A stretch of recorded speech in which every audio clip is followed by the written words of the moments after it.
Livy, Book 36.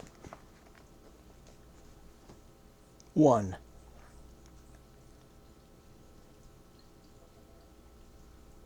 The consuls, Publius Cornelius Scipio, son of Gnaeus Cornelius and Manius Achillius Glabrio, had started their term of office when they were told by the Senate to see to the offering of sacrifices before attending to the question of their spheres of command.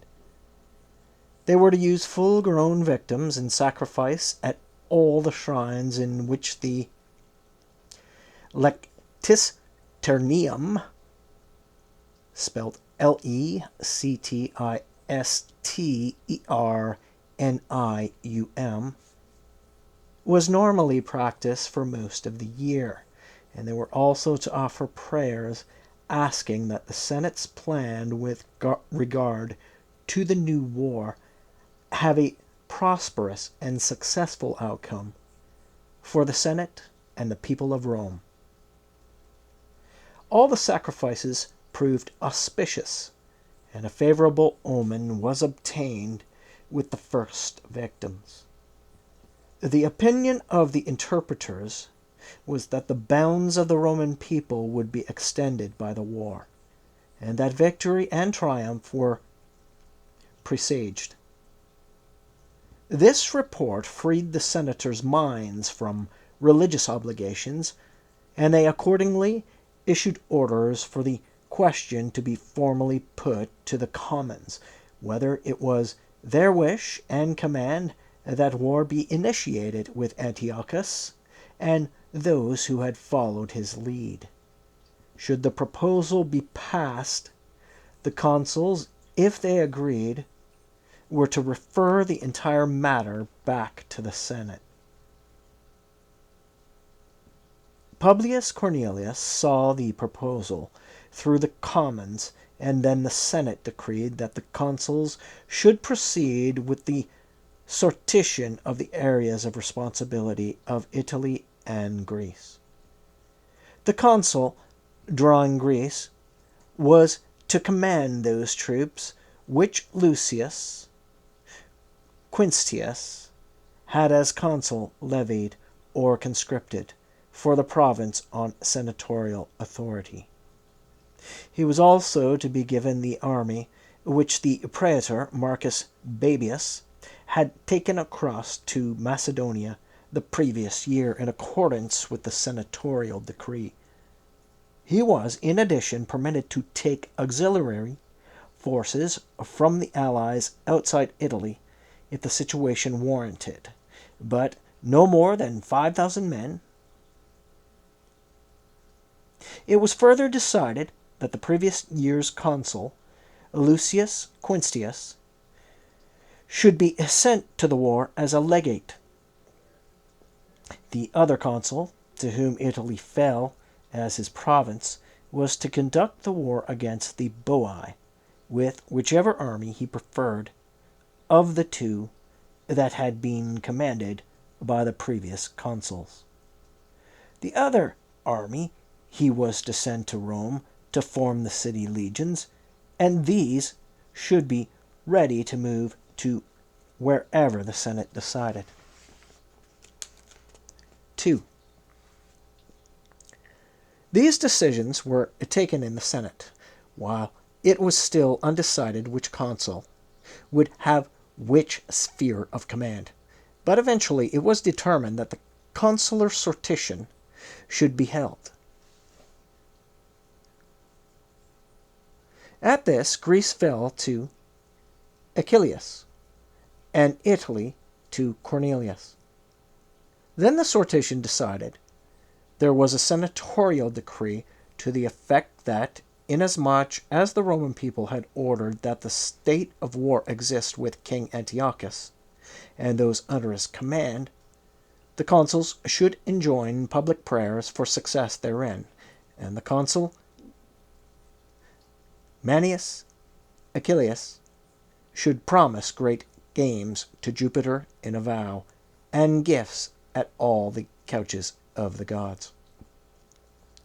That vow, dictated by the Ponticonsul, that vow, dictated by the Pontifex Maximus Publius Licinius, was pronounced publicly by the consul in the following words: In respect to the war which the people have ordered undertaken with King Antiochus, should this be concluded as the Senate and the people of Rome desire, then the Roman people will celebrate great games for 10 successive days in your honor, Jupiter, and gifts will be presented at all the couches, finances for them being drawn at the discretion of the Senate. Whichsoever magistrates celebrate these games, and wheresoever he do so, let it be deemed that the games have been celebrated, and the gifts duly presented. After this, a 2-day period of public prayer was proclaimed by the 2 consuls.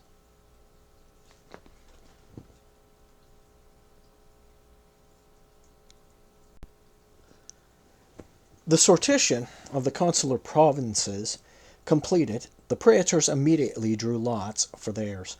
The double jurisdiction fell to Marcus Iunius Brutus, Brutium to Aulus Cornelius Mamula, Sicily to Marcus Aemilius Lepidus, Sardinia to Lucius Oppius Salinator, the fleet to Gaius Livius Salinator, and farther Spain to Lucius Aemilius Paulus.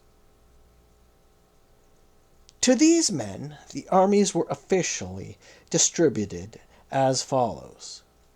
Aulus Cornelius was given the new recruits that had been conscripted the previous year by the consul Lucius Quintius in compliance with a decree of the Senate, and he was instructed to protect the entire coastline around Tarentum and Brundisium.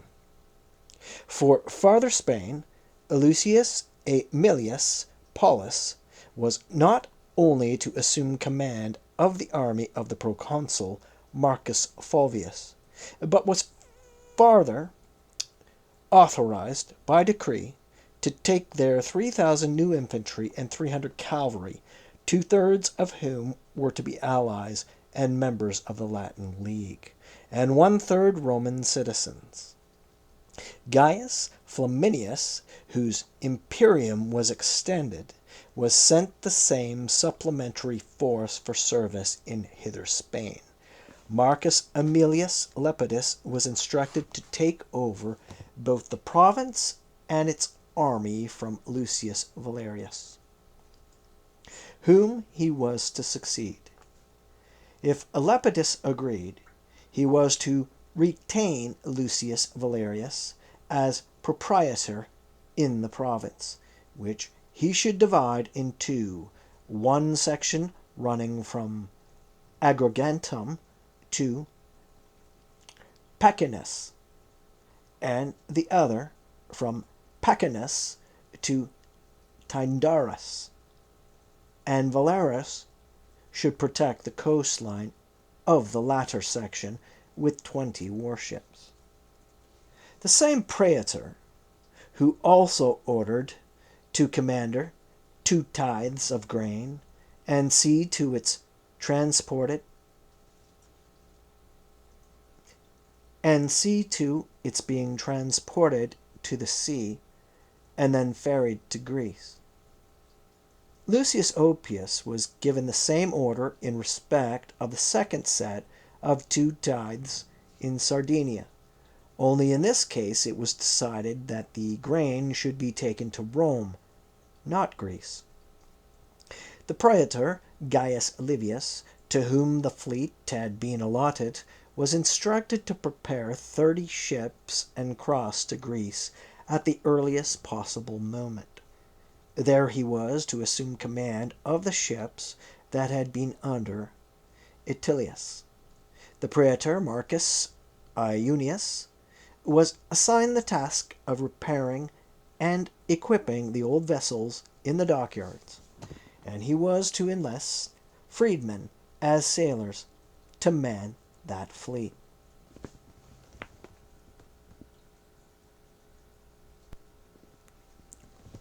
Three.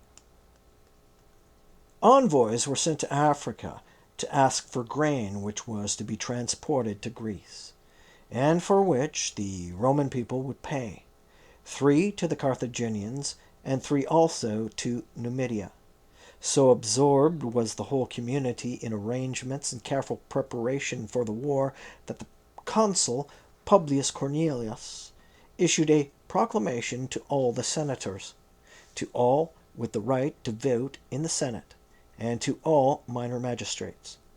None of these could go so far from the city of Rome that he could not return in one day, and no more than 5 senators could be simultaneously absent from the city.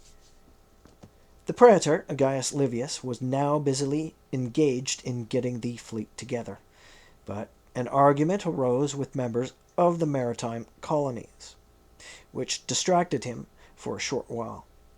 These men were pressed into service in the fleet, and they appealed to the plebeian tribunes, by whom the case was referred to the Senate. The Senate then decided with complete unanimity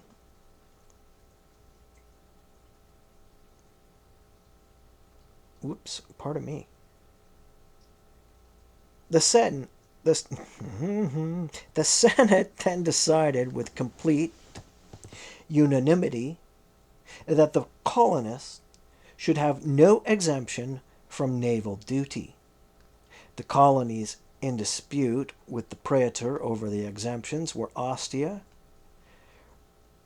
Fregenae, Castrum, Novum, Pyrgi, Antium, Terracina, Minturnae, and Sinuessa.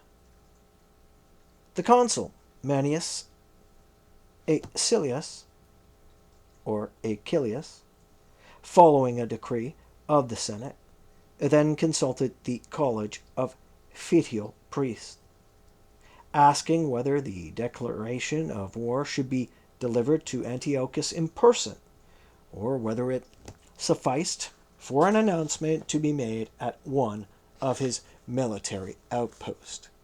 He also asked if the Fetial priest enjoyed a separate declaration of war for the Aetolians, and whether the alliance and the friendship with them should be formally renounced before the declaration was made. The answer of the Fetial priests was as follows. They had already declared, when consulted about Philip, they said, that it was immaterial whether the declaration were made directly to the person or to the military outpost, and the friendship was evidently renounced because, despite the repeated requests for restitution of property by Roman ambassadors, the Aetolians had decided against restitution for equitable compensation. The Aetolians had themselves declared war on the Romans, they said, by forcefully seizing Demetrius, a city of their allies, by launching an attack by land and sea on Chalcis, and by bringing Antiochus to Europe to make war on the Roman people. All the preparations now completed, the consul Manius Achillius issued a proclamation for a general mobilization at Brundisium on the 15th of May of the troops raised by Lucius Quinctius, or requisitioned by him from the Allies and the Latin League. That is, the troops which were to go with him to his province, as well as the military tribunes of the 1st and 3rd legions.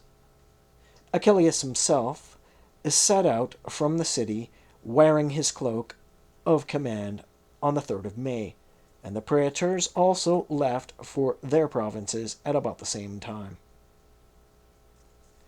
4.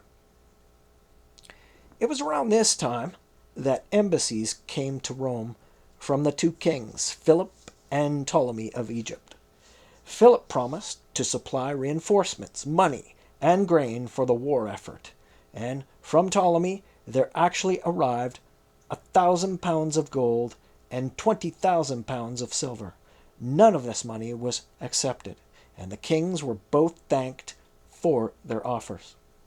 Both kings also made a pledge to come to Aetolia with all their forces and to participate in the war, but Ptolemy was spared such an obligation, while the repay given to Philip's envoys was that the king would gratify the Senate and people of Rome, by simply supporting the consul Manius Achilles. Envoys also came from the Carthaginians and Massinissa. The Carthaginians gave an undertaking to bring 500,000 measures of wheat and 500,000 of barley to the army, and half that amount to Rome. They were asking the Romans to accept this as a gift, they said, adding that they would also put together a fleet at their own expense and, with a single payment, discharge in full the indemnity which they were under obligation to pay in several installments over a number of years. The envoys of Massinissa claimed that their king would send 500,000 measures of wheat and 300,000 of barley to the army in Greece, 300,000 measures of wheat and 250,000 of barley to Rome, and 500 cavalry plus 30 elephants to the consul Manius Achilles. With respect to the grain, both parties were given the answer that the Roman people would avail themselves of the offer if payment were accepted. With regard to the fleet, the Carthaginians' offer was declined, except in respect of such ships as they were obliged to provide under their treaty, and the response regarding the money was likewise that the Romans would not accept any before the due date. 5. While this was happening at Rome, Antiochus was at Chelseas. Not to waste the winter time, he kept trying to win support among the city-states himself by sending embassies to a number of them, but he was also approached by others who came to him on their own initiative. This was the case with the Epirotes, who came to him with the support of the people as a whole, and with the Eleans, who arrived from the Peloponnese. The Eleans were seeking his help against the Achaeans, who, after declaring war on Antiochus, without their approval, would attack their city-state first. They were sent 1,000 infantry under the Cretan general Euphanes. The embassy from Epirus was not at all forthright or honest in its support for either side, its members wishing to win the king's goodwill while at the same time trying to avoid giving offense to the Romans.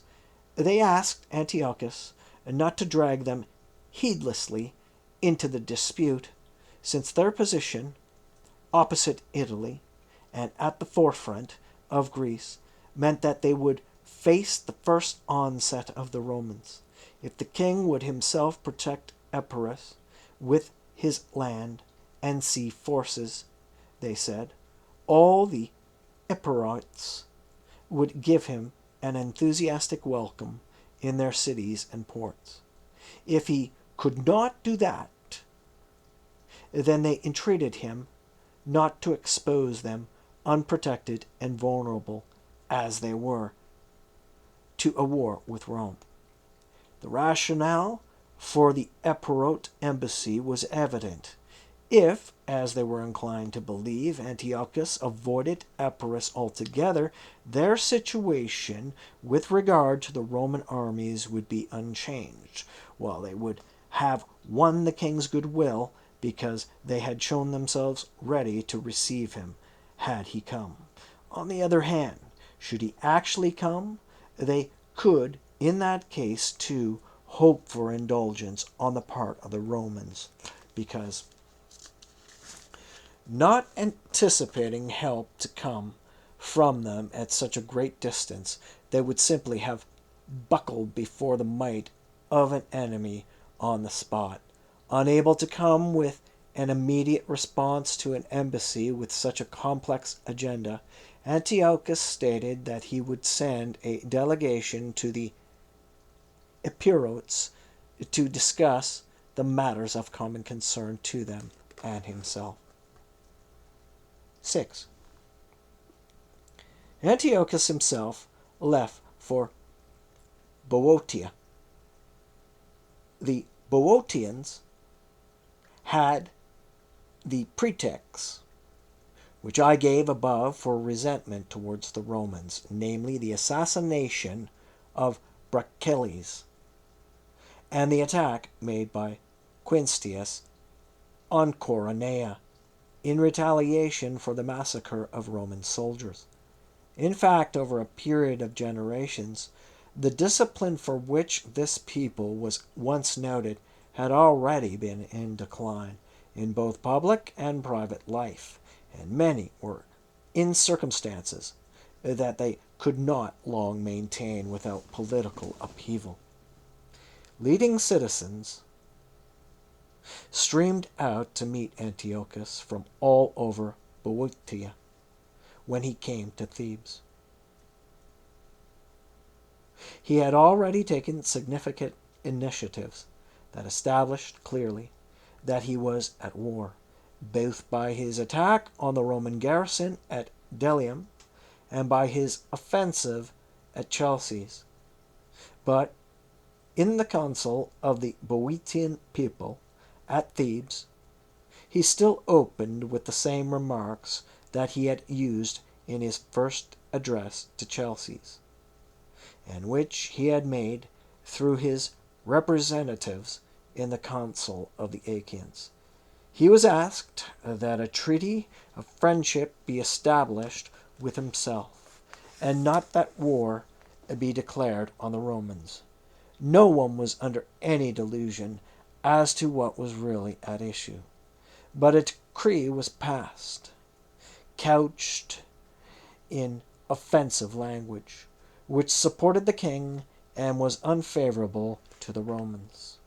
With this, people also won over Antiochus, returned to Chalcis.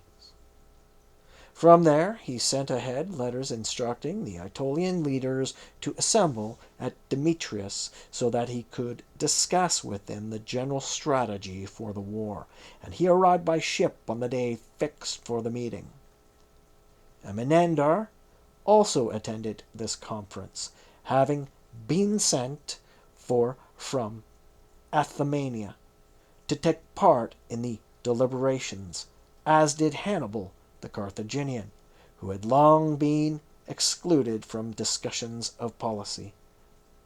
The issue under consideration was the Thessalian people, whose support all present felt should be enlisted.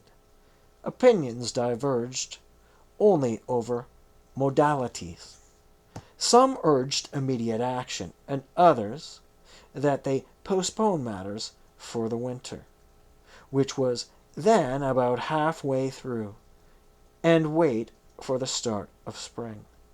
Some voted that only an embassy be sent to the Thessalians, and others that they go in full force and intimate them with threats if they showed reluctance. 7. The discussion was focused almost entirely on the issue, but Hannibal, when he was invited by name to state his opinion, used the following speech to bring the king and all present to think about the war in general.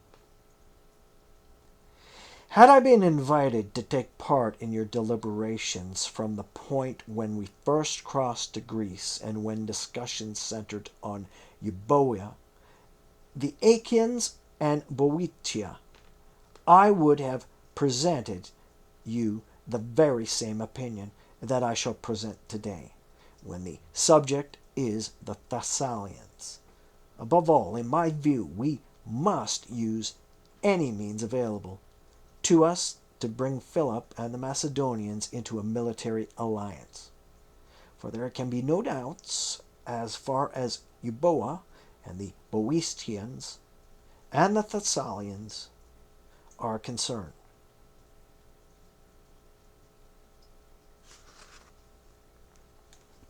For there can be no doubts as far as the Euboea and Boeotians and Thessalians are concerned.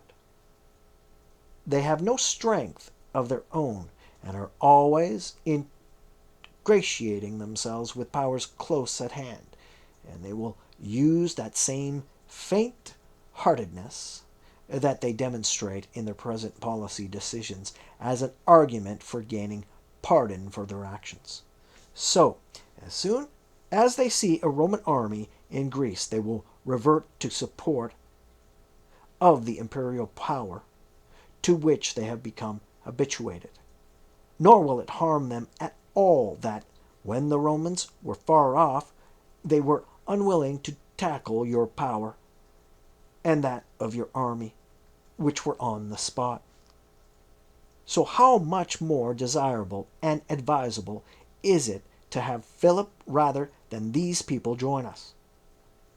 The moment he has espoused our cause, he would find himself with no way back, and would bring with him a strength that would not merely be extra support for the war with Rome, but one which was recently able to withstand the Romans all on its own. With Philip enlisted, how can I doubt the outcome? I hope I may say it without offense. For I can see the Romans themselves will be under attack from the men whose assistance actually gave them success against Philip. It was the Aetolians, everybody agrees, who defeated Philip, and they will now be fighting alongside Philip against the Romans. Emenander and the Athmanian people will stand with us. Emenander and the Athmanian people will stand with us. And their contributions in that war were the greatest after the Aetolians. At that time, you were a non-participant, and Philip bore the whole weight of the war. This time, you will be two great kings employing the strength of Asia and Europe to fight a war against a single people, and a people who, not to speak of my mixed fortunes against them, could not, at least, in the days of our fathers, show themselves a match even for a single king of Epirus. And in what way will he possibly stand comparison with you? What then makes me confident that Philip can be brought to join us? First of all, that strongest bond in an alliance common interest. And secondly, the assurances you have given, Aetolians. For your representative here, Thoas, used to have a number of things to say in favor of summoning Antiochus to Greece. But the reason that he would always put forward before all the others was that Philip was foaming at the mouth, and incensed that the terms imposed on him, ostensibly peace terms, reduced him to serfdom. Thoas would paint a verbal picture in which the enraged Philip was like a wild beast that had been chained or caged and was longing to burst its bonds. If that is how Philip feels, let us untie his shackles and break his chains so that he can let his long restrained fury burst forth against our common enemy. But suppose our delegation fails to persuade him. In that case, let us at least make sure that even if we cannot enlist him in our case, he cannot be enlisted by our enemies. Your son Seleucus is at Lysimachia. If he advances through Thrace with the army which he has with him, the proceeds with raids on the adjacent areas of Macedonia, he will easily see to it that Philip turns from bringing assistance to the Romans to defending his own possessions, his highest priority. You have my thoughts on Philip, and from the very beginning you have not been unaware of my opinion on the strategy for the war as a whole. But I been listened to at that point. Had I been listened to at that point, the Romans would not now be hearing of the capture of Chelsea in Euboea and the storming of the fortress on the Euripus. No, they would be hearing reports of Etruria and the coast of Liguria and Cisalpine Gaul being engulfed in the flames of war, and their greatest dread of Hannibal present in Italy. Even at this point, I think you should send for all your land and sea forces and have the fleet followed by transports loaded with supplies. Our numbers here are small for all the operations of the war, but too large for the meager provisions at our disposal. When you have brought together all your forces, split your fleet and keep part on patrol off Corcyra to deny the Romans a free and secure crossing. The rest you must send over to that part of the Italian coastline facing Sardinia and Africa. You personally should move forward with all your land forces into the territory of Bylis. From that vantage point, you must stand guard over Greece, and at the same time give the Romans the impression that you are going to cross, and if circumstances require it, you will in fact do so. These are my recommendations, those of a man who may not be an expert in every kind of warfare, but who has at least learned from his successes and failures how to fight the Romans. With respect to the plans I have suggested to you, I promise my loyal and energetic support in carrying them through, and may the gods show their favor to whichever proposal you find the best. 8. Such was the tenor of Hannibal's remarks, for which his audience expressed immediate approbation, but without actually following them up. Apart from the fact that Antiochus sent Polyxenidas to fetch his fleet and land forces from Asia, not one of Hannibal's recommendations was implemented. Envoys were sent to the consul of the Thessalians at Larissa, and a date was set for the Aetolians and Amenander to meet the army at Pherae, to which city the king also came post-haste with his troops. While Antiochus was waiting for Amenander and the Aetolians at Pherae, he sent Philip of Megalopolis at the head of 2,000 men to gather up the bones of the Macedonians at the site of the decisive battle with Philip at Cyno-Cisphalae. Antiochus had perhaps been advised to do this by the Megalopolitan, who wished to ingratiate himself with the Macedonian people and generate resentment towards their king for having left his soldiers unburied, or else it was the natural vanity of royalty that turned his thoughts to a scheme that looked impressive, but was, in fact, futile. A mound is now there, formed by the bringing together of the bones strewn around the area. But this engendered no feelings of gratitude amongst the Macedonians, while it provoked deep resentment in Philip of Macedon. The result was that the man who to that point was going to let fortune guide his policy, now, on the spur of the moment, sent a message to the proprietor, Marcus Babius, to inform him that Antiochus had attacked Thessaly, and that Babius should, if he thought it fit, move from his winter quarters. Philip would advance to meet him to discuss a plan of action. 9. Antiochus was encamped at Pherae, where he had now been joined by the Aetolians and Eminander. Here envoys came to him from Larissa to ask what the Thessalians had done or said to prompt him to open hostilities against them, and to appeal to him to withdraw his army and conduct discussions with them, though ambassadors, on anything he considered pertinent.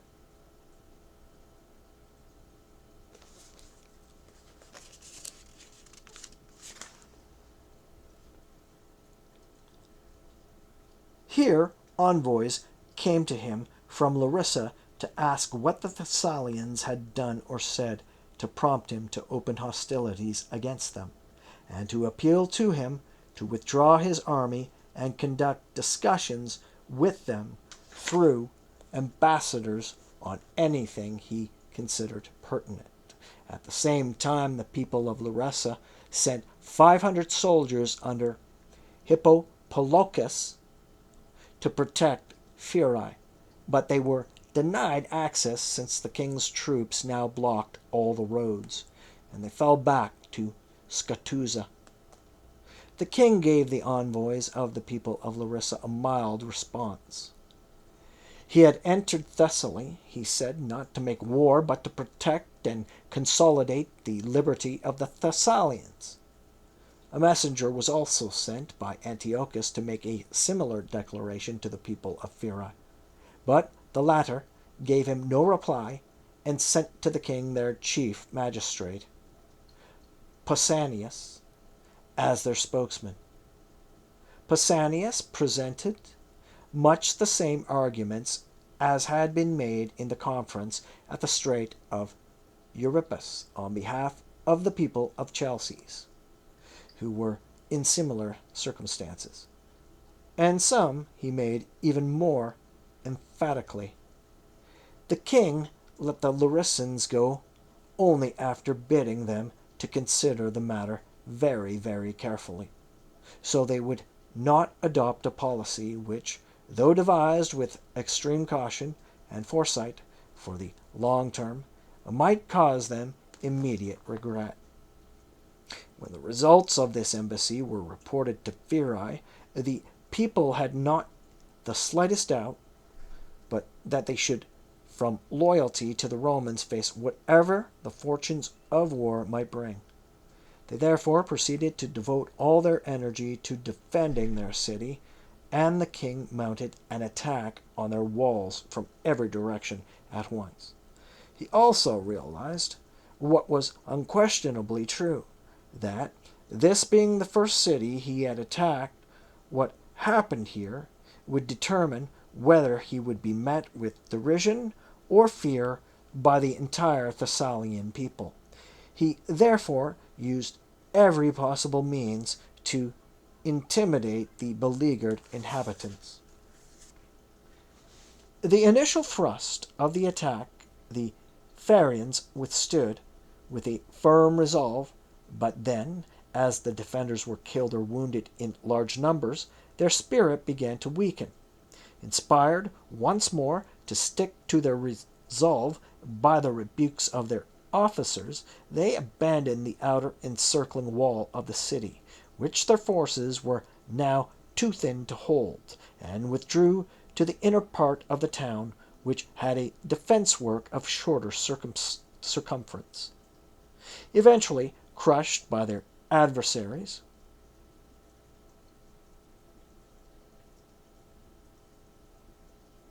wait a minute. That actually says adversities.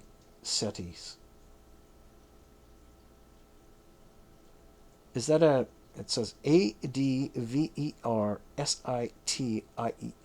Is that a spelling error? I do not know. Let's read it as is. You can go back and check if you like.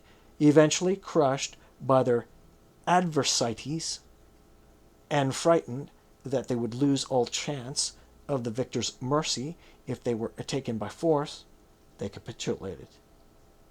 Then, without delay, the king sent 4,000 soldiers to Scatuza, while the panic was still fresh.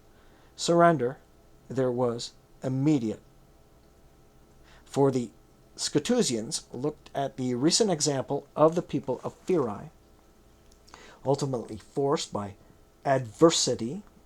Okay, now this time it says adversity. I'm wondering if there's a... Anyway, into doing what they had at first obstinately refused to do. Hippocolochus and the Larissan garrison were also surrendered, along with the city itself. All were released unharmed by the king, because he believed that the gesture would be of great importance for winning the sympathies of the people of Larissa. 10. These successes had been achieved within 10 days of Antiochus's arrival at Pherae. He next set off with his whole army for Cranon, which he took immediately on his arrival. After this he seized Cirium and Metropolis, and the forts around these towns. And by now everything in the region was under his control, with the exception of Atrax and Gyrton. Antiochus then decided to mount an attack on Larissa. He thought its inhabitants would not continue their obstinate resistance. They would be too afraid after his storming of the other cities, or would feel grateful for his release of the garrison, or would consider the example of all the other states that had voluntarily surrendered. He ordered elephants to be driven before the standards to intimidate the foe, and marched on the city in battle formation. As a result, the feelings of most of the inhabitants of Larissa wavered between fear of the enemy before them and shame of letting down their absent allies. At about this time, Amenander, at the head of his Athamenan troops, seized Pellinium, and Menippus set off for Parabia with 3,000 Aetolian infantry and 200 cavalry, taken Maloa and Chiritai by force, and laying waste the farmland of Tripolis. These objectives were swiftly attained, and the two leaders returned to the king of Larissa, where they found him in conference on the question of what should be done about the town. In that meeting opinions were divided. Some were for using force, thinking that the king should lose no time in making a simultaneous assault on the city walls from all directions by means of siege works and engines, for the town lay on a plain, exposed and easily approachable on every side over level ground. Others observed that the strength of the city was of a very different order from that of the Pheraeans, and also that it was now winter, a time of year not suited for any kind of military activity, least of all for besieging and assaulting cities.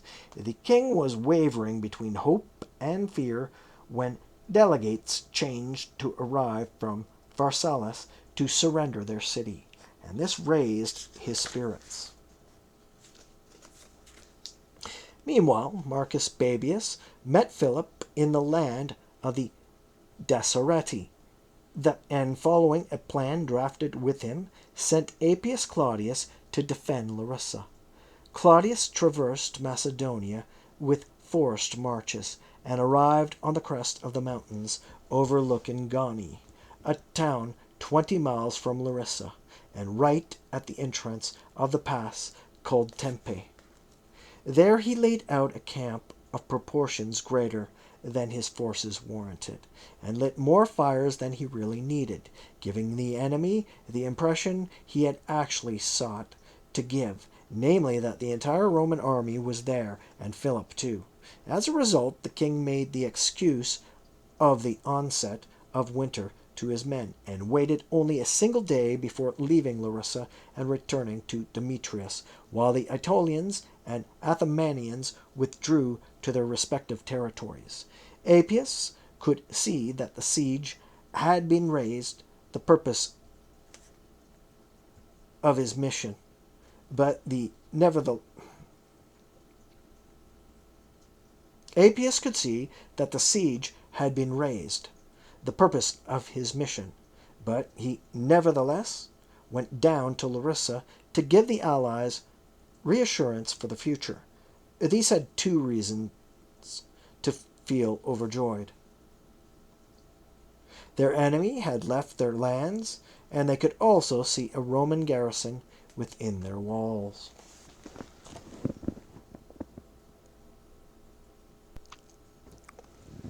(11) The king left Demetrius for Chalcis, and here fell in love with a young Chalcidian woman, the daughter of Cleotolemus.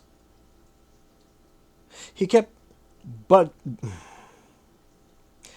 badgering the father, first sending intermediaries and then presenting his suit in person. Cleotolemus was averse to involvement in a marriage at a level too uncomfortable for him, but Antiochus finally had his way and proceeded to celebrate a wedding, as though peace were established all around.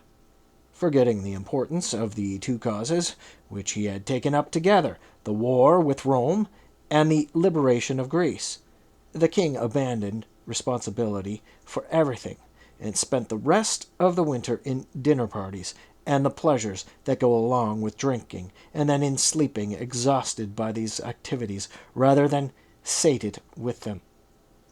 All the king's officers in charge of winter quarters in all areas, but especially in Boeotia, fell victim to the same excesses. Even the rank and file fell into the same ways, with none putting on armor, doing guard duty, keeping the night watch, or performing any of the regular military duties or responsibilities. So it was that, at the start of spring, when Antiochus came through Phocis to Chaeronea, where he had ordered his entire army to muster from their various quarters, he had no difficulty in recognizing that the men had spent the winter in no stricter discipline than had their commander-in-chief. Antiochus ordered Alexander, the Acarnanian, and Menapus, the Macedonian, to take the troops from Chaeronea to Stratus in Aetolia. And he himself, after sacrificing to Apollo at Delphi, advanced to Naupactus. He held a meeting of the Aetolian chieftains, and then met his men, who were taking the route along the Malian Gulf, on the road which leads to Stratus by way of Caledon, and Lysimachia. Here, a leading Acarnanian, Mnasilochus, who had been bought at the price of numerous bribes, not only used his own influence to try to win the support of the people for the king, but he had also converted to his own point of view the praetor Clitus, who held the highest office at the time. Clitus could see that inciting the Leucadians to rebellion against Rome, their city was the capital of Acarnania, would not be easy because of their fear of the Roman fleet, both the component that was under Attilius and the part off Cephallenia. He therefore set out to trick them. He declared in council that the interior of Acarnania needed protection, and that all who bore arms should march to Median and Thryum to prevent these being captured by Antiochus or the Aetolians. There were some, however, who argued that the disorganized general levy served no purpose, and that a force of 500 men would suffice. On being given that contingent of soldiers, Clitus stationed a garrison of 300 at Median and 200 at Thryum, and began to take steps to have them fall into the king's hands, to be used as hostages later on. 12.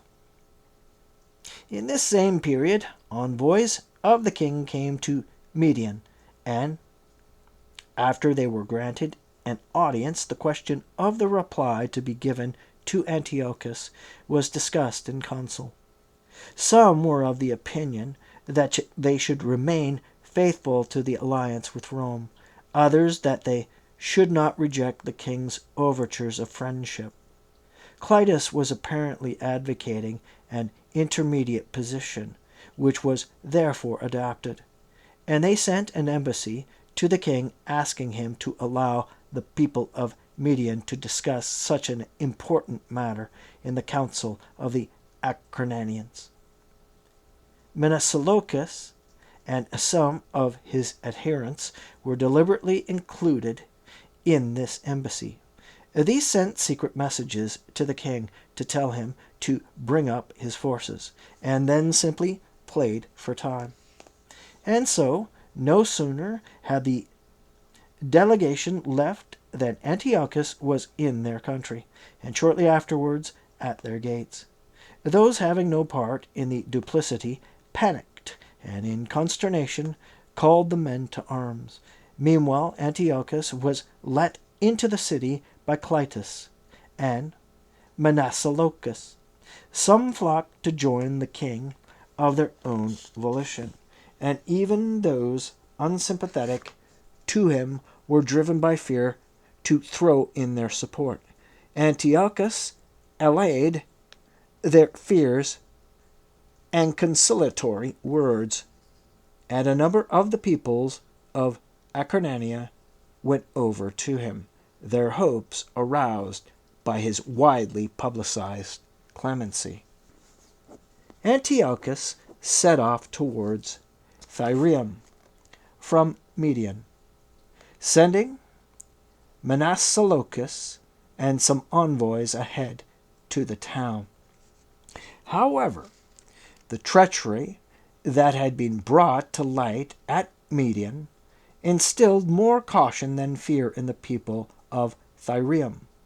They gave the king the forthright answer that they would undertake no fresh alliance without the authorization of the Roman generals, shut their gates, and placed armed guards on their walls. By a stroke of very good fortune, Gnaeus Octavius arrived in Leucas to bolster the resolution of the Acarnanians, filling the allies with hope by reporting that Manius Achilles had already crossed the sea with his legions, and that a Roman camp had already been established in Thessaly. Octavius had been sent by Quinctius, and had received a body of troops and a few ships from Aulus Postumius, who had been put in charge of Cephallenia by the legate Attilius. This rumor was given credence by the fact that it was now a seasonable time of year for sailing. The king therefore established a garrison at Median, and in a number of other towns in Acarnania, left Thirium, and went back to Chalcis, by way of the cities of Aetolia and Phocis. 13. Marcus Babius and Philip had already met in the winter time in the land of the Desereti, the time when they had sent Appius Claudius into Thessaly to raise the siege of Larissa. But because it was still too early in the year for military operations, they had returned to their winter quarters. Now, at about this time, since it was beginning of spring, they joined forces and came down into Thessaly. At that point, Antiochus was in Acarnania. On their arrival, Philip assaulted Meloia and Perhabia, and Babius attacked Phasium. Capturing Phasium with his first onslaught, Babius then took Faustus with equal swiftness. Turning back to Atrax from there, he next seized Cyrrhetia and Etruscum, and after placing garrisons in the captured towns, rejoined Philip, who was besieging Maloea. At the approach of the Roman army, the inhabitants of Maloea capitulated, either fearing the strength of the enemy or hoping for clemency, and the two leaders went ahead in a single column to recover the cities which the Athamanians had seized. The cities in question were Aginium, Eracinium, Gomphi, Salana, Trica, Meliboa, and Philoria. The two next surrounded Pellinaeum, where Philip of Megalopolis was in command.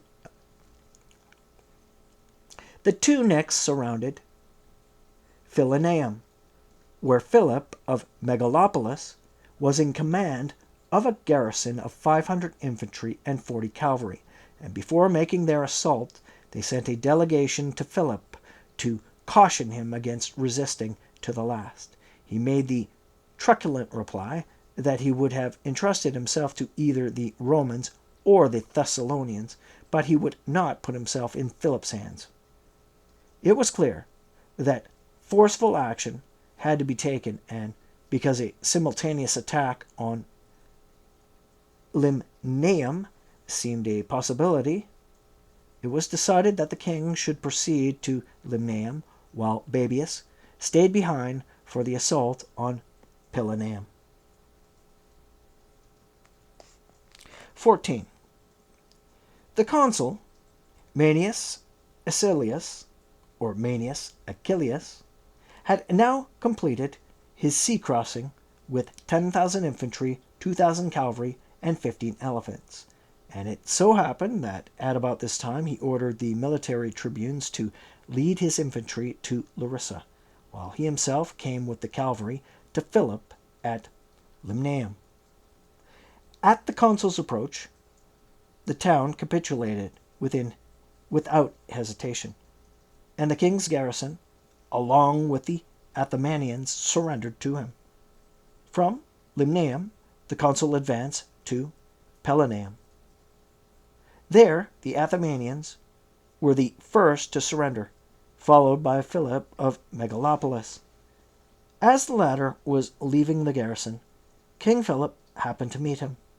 To poke fun at him, he ordered him be saluted as a king, and he personally came up to him and addressed him as brother, equipped but truly inappropriate to his royal station. The megalopolian, the megalopolitan was then brought before the consul.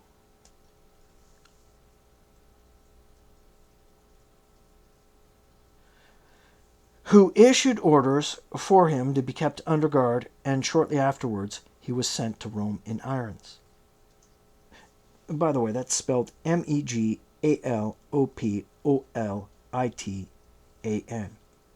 Megalopolitan. Megalopolitan. I wonder how. I'm curious about how I've been saying it the last few minutes. The horde of remaining prisoners, Athamanians, and soldiers of Antiochus who had garrisoned the towns that surrendered in that period was delivered to Philip, some 3,000 men. The consul then set off for Larissa to hold discussions on general strategy for the war, and on the journey he was met by delegations from Syrium and Metropolis, come to surrender their cities.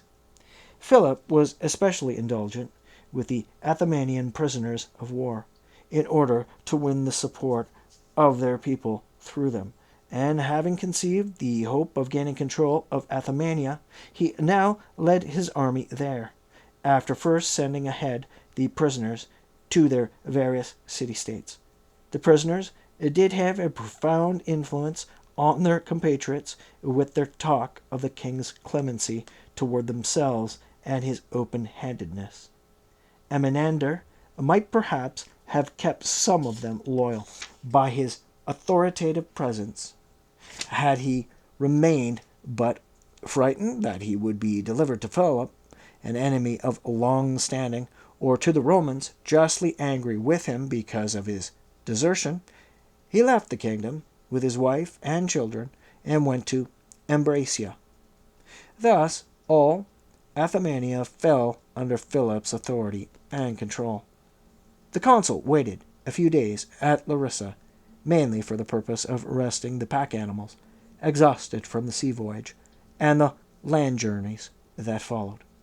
He had advanced towards Cranon with an army which he now judged restored by its brief repose. While he was on his way, Pharsalus, Scotuza, and Perae surrendered along with the garrisons of Antiochus stationed in them. Achilles asked which prisoners chose to remain with him, and handed over to Philip 1,000 who wished to do so. The others he disarmed and sent to Demetrius. He next took Proerna and its surrounding strongholds. That's spelled Proerna. Proerna.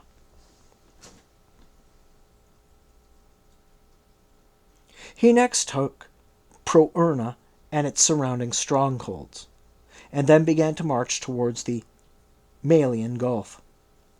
As he was approaching the gorge above which Thalmaca lies, all the men of military age armed themselves, left the town, took up positions for ambush in the woods and along the roads, and from the higher ground made attacks on the Roman column. At first the consul sent intermediaries to speak to them face to face to dissuade them from such lunacy. But when he saw they were determined to continue, he sent a tribune around them with the soldiers of 2 maniples, shut off access to the city to the enemy soldiers, and captured the now undefended town. When they heard the shouting from the captured city to their rear, the men in ambush fled in all directions from the woods and were slaughtered. The next day the consul came from Thalmacae to the river Spircheus, and then raided the farmlands of Hypata. So Thaumaki, spelled Thaumaci, and Spercheus, Spercheus. 15. At the time of these events, Antiochus was at Chalcis, finally coming to see that all he had gained from Greece was a winter pleasantly spent in Chalcis, and a disreputable marriage. He now excoriated the Aetolians for their empty promises, and he rebuked Thoas. But he was full of admiration for Hannibal, not merely as a man of sound judgment, but almost as a prophet of all that was then taking place. Not to ruin his reckless endeavor further by inactivity, he sent messengers to Aetolia with instructions for the Aetolians to mobilize all their fighting men and meet him at Lamia. And he himself led to that city about 10,000 infantry, their number having been augmented by troops that had subsequently arrived from Asia, and 500 cavalry. The Aetolians who assembled here did so in considerable smaller numbers than on any previous occasion, and were represented only by their leading men and a few dependents. They claimed that they had done their best to call out as many as possible from their communities, but that their influence, their standing, and their authority all proved ineffectual against those refusing to serve. Antiochus was thus left deserted on every side by his own men who were malingering in Asia, and also by his allies who were not providing the support which they had led him to expect when they had asked him to come, and he fell back into the pass of Thermopylae. As Italy is divided by the chain of the Apennines, so the mountain range here splits Greece in two. Before the pass of Thermopylae are Epirus, Parabia, Magnesia, and Thessaly, as well as Phaeotic Achaia and the Malian Gulf, all of them facing north. On the other side of the pass, to the south, lie most of Aetolia, Acarnania, focused together with Locris and Boeotia, with its adjoining island, Euboea, and the land of Attica, on a kind of promontory which juts out to sea, along with the Peloponnese, lying behind these. The range extends from Leucas and the western sea through Aetolia to the other sea which lies to the east, and at points the terrain is so craggy and precipitously steep that it is not easy for lightly equipped men, much less an army, to find paths affording a way across. The mountains at the eastern extremity are called Owita, and the highest of these is named Calodromus. In the Calodromus Valley, at the point where it approaches the Malian Gulf, there is a passage no more than 60 paces wide. This is the only road suitable for an army, a point where forces could be led through if they met no opposition.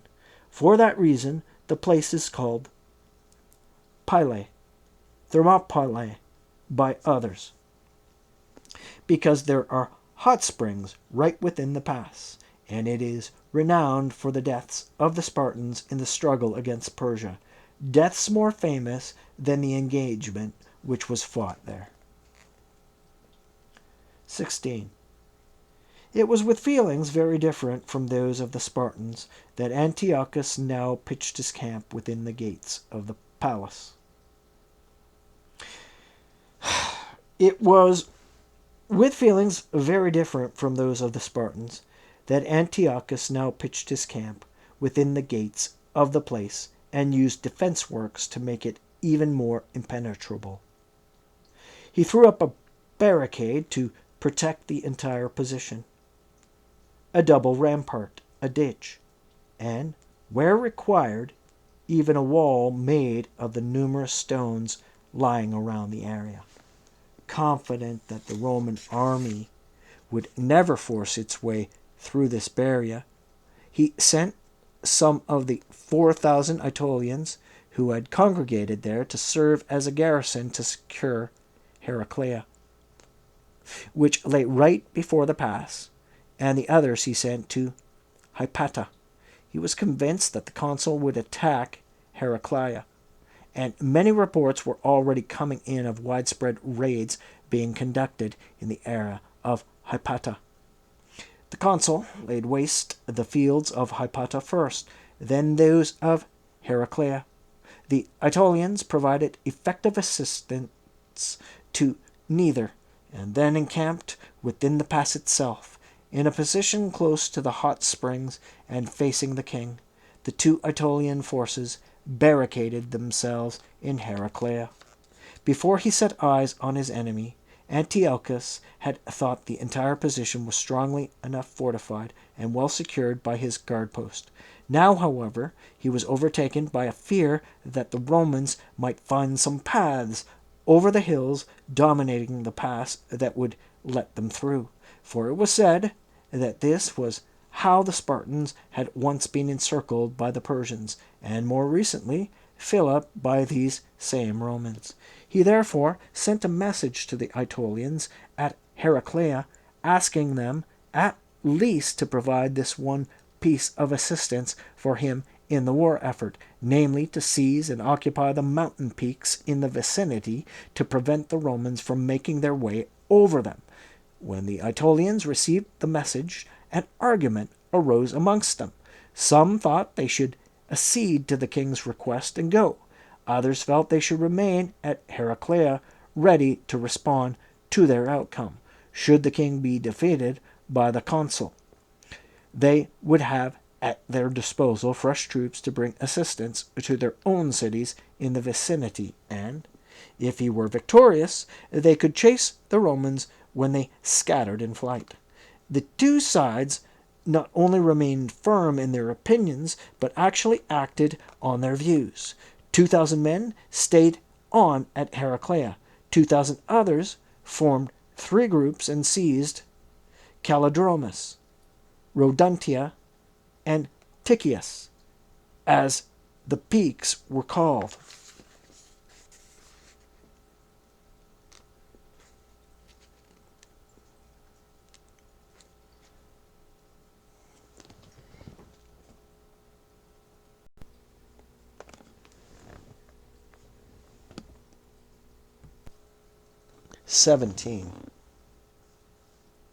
When he saw that the heights were held by the Aetolians, the consul sent Marcus Porcius Cato and Lucius Valerius Flaccus, his legates of consular rank, each with 2,000 hand-picked men, to the fortified positions of the Aetolians.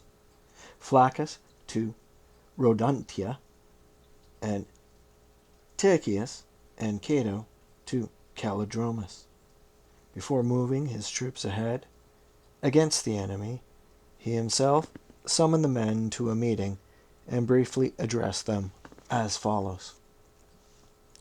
Men, I see that there are among you a large number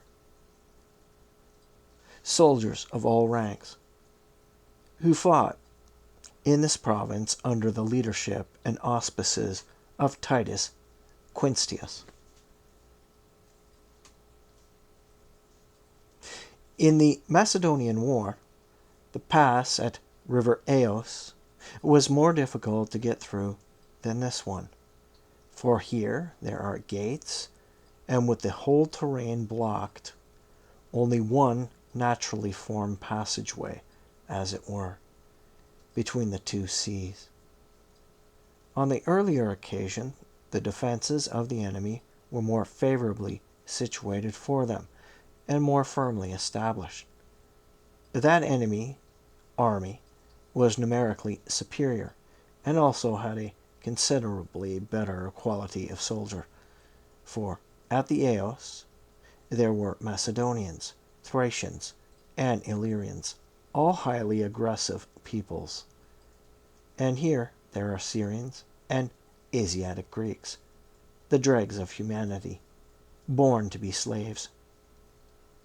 The king facing us, then, was a great warrior, who had been trained from boyhood in wars against the Thracian and Illyrian neighbors, and all the other peoples inhabiting the region. In this king, you have a man who, to say nothing of the rest of his life, crossed from Asia to Europe to make war on the Roman people, and has, throughout the entire period of the winter, done nothing more significant than to get married for love, and to a woman from the household of an ordinary individual, and a family of no distinction even amongst her compatriots. And now he has come out to fight, a new bridegroom, almost bloated with his wedding feasts. Antiochus's greatest strength and hope lay in the Aetolians, a vain and fickle people, as you have learned before him, and he is learning now. They have not come in large numbers.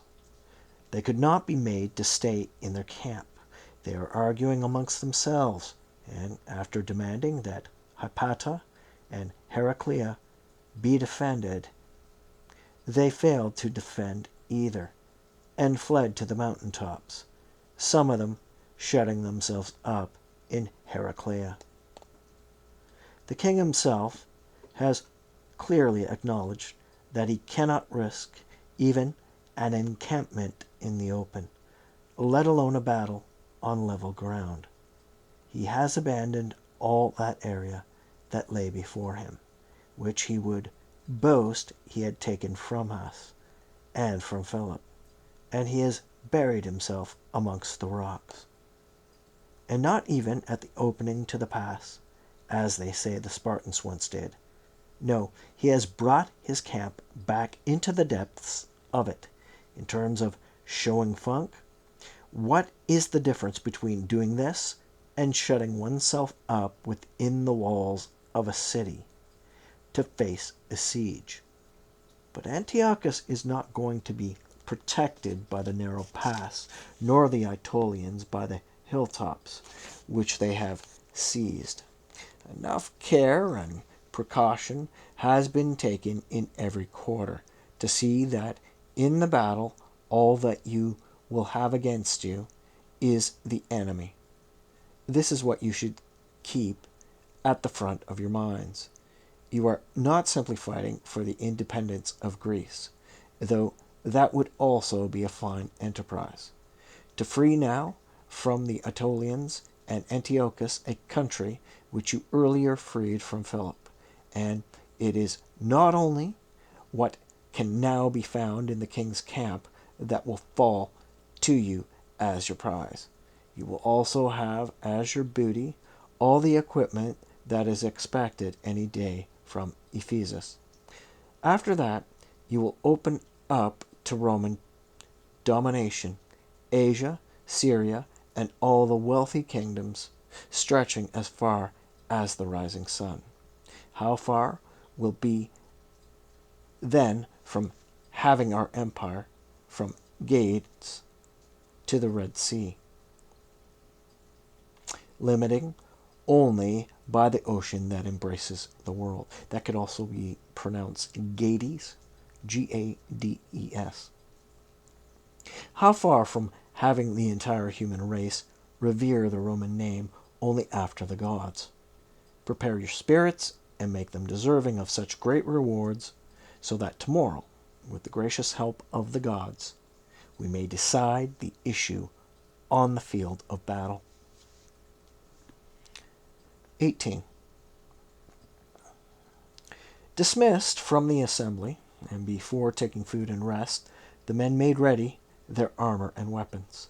At dawn, the council displayed the signal for battle and drew up his battle line, with a narrow front, as was required by the limitations of the area's natural features. When the king saw the enemy standards, he also led out his forces. Some of his light infantry he deployed in the front line before the rampart, and then, as his mainstay, he set his powerful Macedonian unit, called the Sarasophori, around the actual defense works. To support these, on the left flank, he placed a unit of javelin throwers, archers, and slingers right at the foot of the mountains, so they could put pressure on the unprotected flank of the enemy from the higher ground. To the right of the Macedonians, where the fortifications actually terminated, but where the position was blocked by marshland and bogs, making it impossible right down to the sea, he placed his elephants, with the guard that usually attended them. Behind these he stationed his cavalry, and a short distance behind them the rest of his troops in a second line. The Macedonians, stationed before the rampart, at first found it easy to parry the attack of the Romans, as these tried at all points to open up a breach, and they were considerably aided by the men with the slings on the higher ground, who hurled down a veritable shower of lead balls and arrows, as well as javelins. Then, as the enemy pressure mounted to the point of being irresistible, they were dislodged from their position, and, pulling back their ranks, retreated within their fortifications. There, from the rampart, they made what almost constituted a second rampart by extending their spears before them. In addition, the breastwork was of such limited height that while it offered the defenders a higher position from which to fight, it also enabled them to keep the enemy within reach of their long spears. Many who recklessly ventured up to the rampart were impaled by these, and the Romans would have withdrawn in failure or suffered heavier losses, but for Marcus Porcius. He drove the Aetolians down from the crest of the Calodromus, killing most of them. He had taken them by surprise, a large number of them still sleeping, and appeared on the hill overlooking the camp. 19. Flaccus had not yet met with the same success that Tychius and Roduntia, and had been unsuccessful in his efforts to reach these strongholds. At first, all that could be seen in the distance was a body of men on the march, and the Macedonians and the others in the king's camp assumed that these were the Aetolians, and they had seen the battle in the distance and were now coming to help. As soon as they recognized the standards and armor at close quarters, however, and their mistake was made clear to them, they were all instantly overtaken by such panic that they threw down their weapons and fled.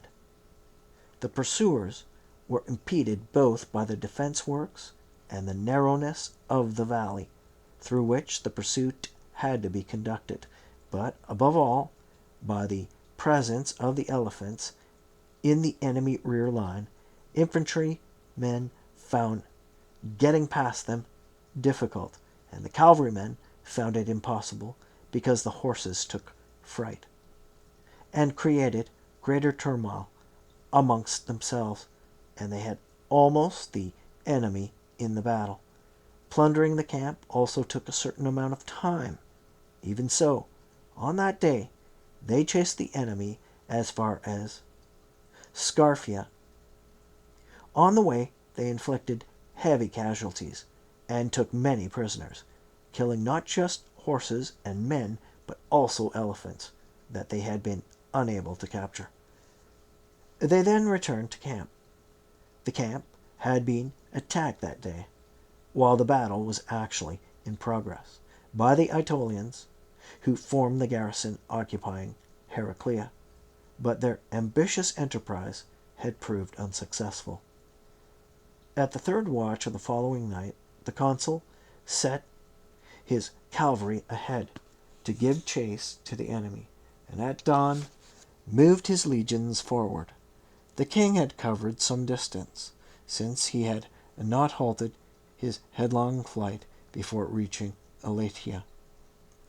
Here he had brought together those who had survived the battle and the flight and retreated to Chalcis, with a mere handful of poorly armed soldiers. The Roman cavalry did not, in fact, overtake the king himself at Elatea, but they did catch most of those in his column, men who stopped from fatigue or became dispersed after losing their way, as was to be expected with people fleeing without guides on roads they did not know. In fact, not one person escaped from the entire army, with the exception of the 500 who formed the king's retinue. A tiny fraction, even, of a total of 10,000 soldiers, which is the number I gave above, following Polybius, as being that which the king brought across to Greece with him. Imagine, if we accept Valerius Antius's account, that there were 60,000 men in the king's army, that 40,000 of them lost their lives, and that more than 5,000 were captured, along with the 230 military standards. 150 Romans were killed actually fighting in the battle, and no more than 50 were killed defending themselves in the assault made by the Aetolians. 20. As the consul was leading his army through Phocis and Boeotia, the inhabitants of the communities in the region stood before their gates with suppliant olive branches, conscience-stricken over their defection and fearing of being plundered as enemies. But during the entire period, the Roman column marched ahead as if the countryside were pacified, and inflicted no damage at all until its arrival in the territory of Coronea. Here a statue of Antiochus, that had been erected in the temple of Minerva, Aetonia, made tempers flare, and the soldiers were given leave to lay waste the countryside around the temple. The thought then struck Achilles that savage reprisals against the territory of Coronea alone were unwarranted, since the statue had been erected by a communal decision of the people of Boeotia.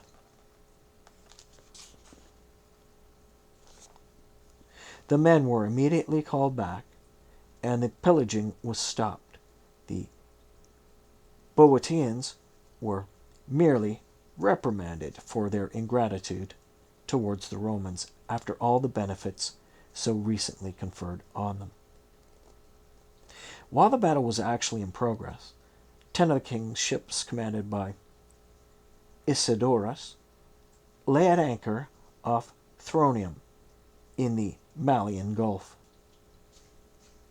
To these Alexander, the Acarnanian,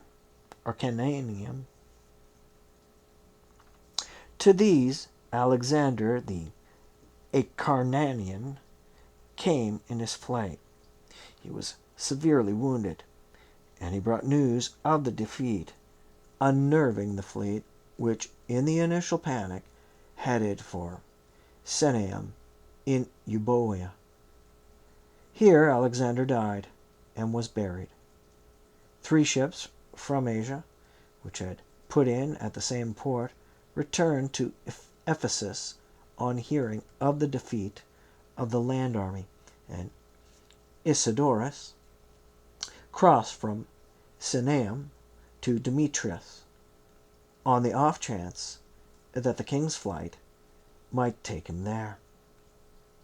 About the same time, the admiral of the Roman fleet, Aulus Atilius, intercepted a large convoy of provisions belonging to the king, which had crossed the strait close to the island of Andros.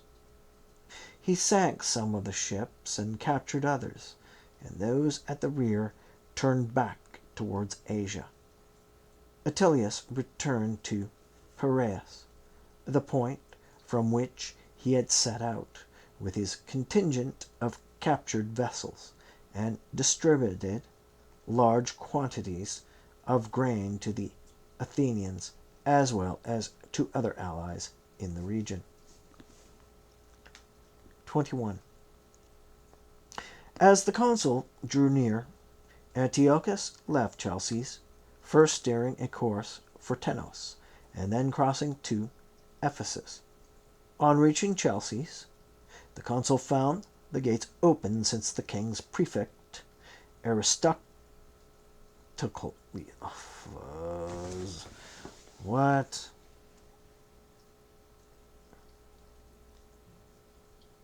On reaching Chalcis, the consul found the gates open, since the king's prefect, Aristoteles, had left the city at his approach.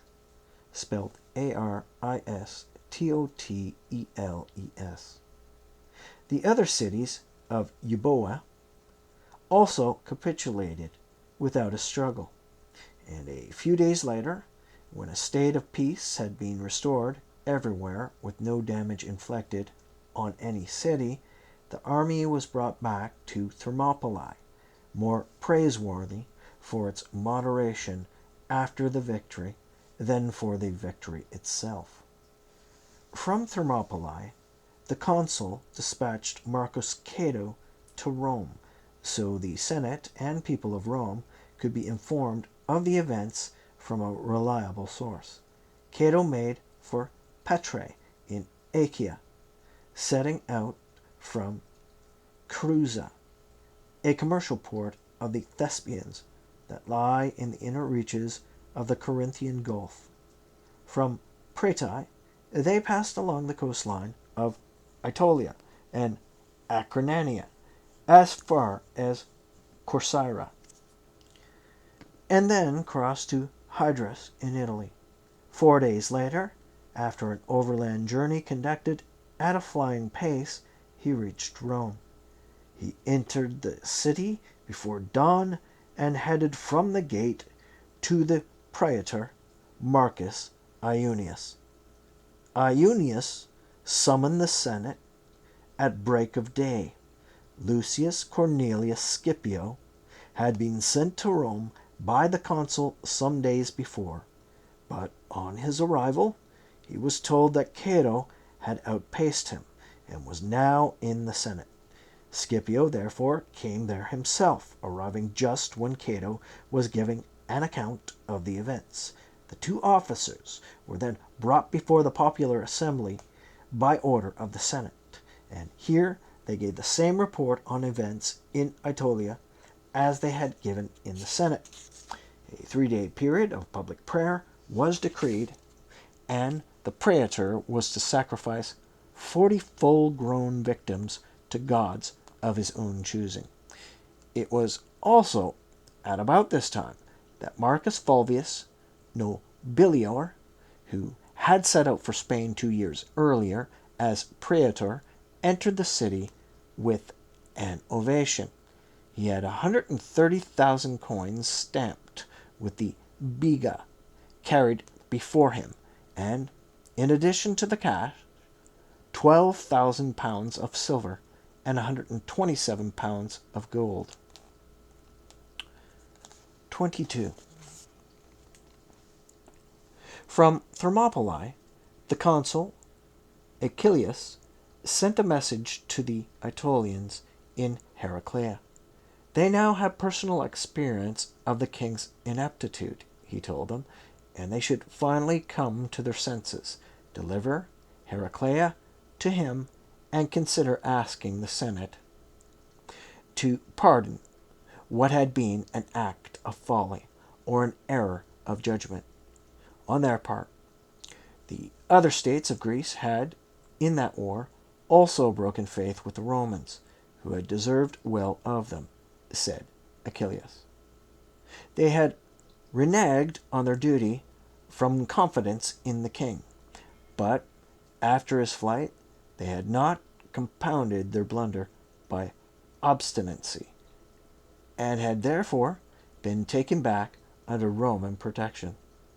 In the case of the Aetolians, they had not followed the king, but had actually invited him to Greece, and had been leaders in the war, not merely allies. But if they could bring themselves to show remorse, they too could be out of harm's way. The response to these overtures indicated no conciliatory attitude, and it was evident that military action had to be taken, and that, though the king was defeated, the war with the Aetolians was still only at its beginning. Achilles moved his camp from Thermopylae to Heraclea, and on the very same day rode around the walls on every side to ascertain how the city was laid out. Heraclea lies at the foot of Mount Oeta. It is in a plain itself, but possesses a citadel which rises above it on a lofty elevation, sheer on all sides. After thoroughly reconnoitering the essential features of the town, Achilles decided to attack the city at 4 points simultaneously. On the side of the river Asopus, where there is also a gymnasium, he gave Lucius Valerius command over the siege works and the assault. The attack on the citadel outside the walls, which was more densely populated than the city itself, he entrusted to Tiberius Sempronius Longus. On the side of the Malian Gulf, which did not afford easy access, he placed Marcus Baebius, and on the side of the other small river, called the Milas, the opposite the temple of Artemis, he set Appius Claudius. These men were in keen competition, and within a matter of days the towers, battering rams, and all the other machinery for besieging towns were completed. All the land around Heraclea is boggy and thickly forested with tall trees, and so offered a wealth of timber for all kinds of construction. The Aetolians, moreover, had sought refuge within their walls, and the houses which they had abandoned at the entrance to the city furnished tiles, cut stones, and rocks of various sizes, as well as beams and planks that could be variously used by the Romans. 23. The Roman offensive against the city was being conducted more by means of siege works than armed assault, whereas the Aetolians relied on their arms to defend themselves.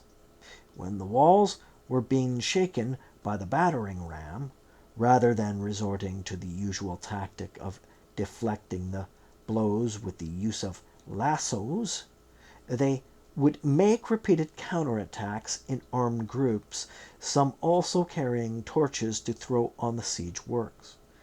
There were, moreover, vaulted arches in the wall designed for making sorties, and when the Aetolians were building a wall to replace one that had been demolished, they would make more of these arches, so that forays against the enemy could be made at a greater number of points.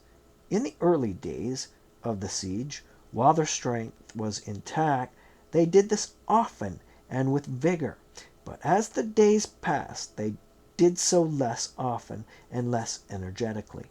For while they had many problems to contend with, nothing sapped their strength more than the lack of sleep. The Romans, with their large numbers of troops, had men replacing each other on guard duty, but because of their limited numbers, the Aetolians were ground down by the unremitting hardships facing the same men day and night. For 24 days they were confronted with a struggle that went on day and night, with no time away from the conflict, as they faced an enemy attacking them simultaneously on 4 fronts. The consul was aware that the Aetolians were now exhausted. He surmised this from the time the siege had lasted, and he also had reports to that effect from deserters, and he adopted the following plan. In the middle of the night he gave the signal to retreat, and after bringing back all his men from the assault at the one time, he kept them inactive in camp until the 3rd hour of the day. At this point the offensive was resumed, and continued again until the middle of the night, when it was once more suspended until the 3rd hour of the day. The Aetolians assumed that the reason for the failure to continue the assault was fatigue, which had also been causing them distress, and when the signal had been given for the Romans to retire, they would all leave their posts themselves, as if they too had been recalled by the signal. They would not reappear in arms on the walls until the 3rd hour of the day.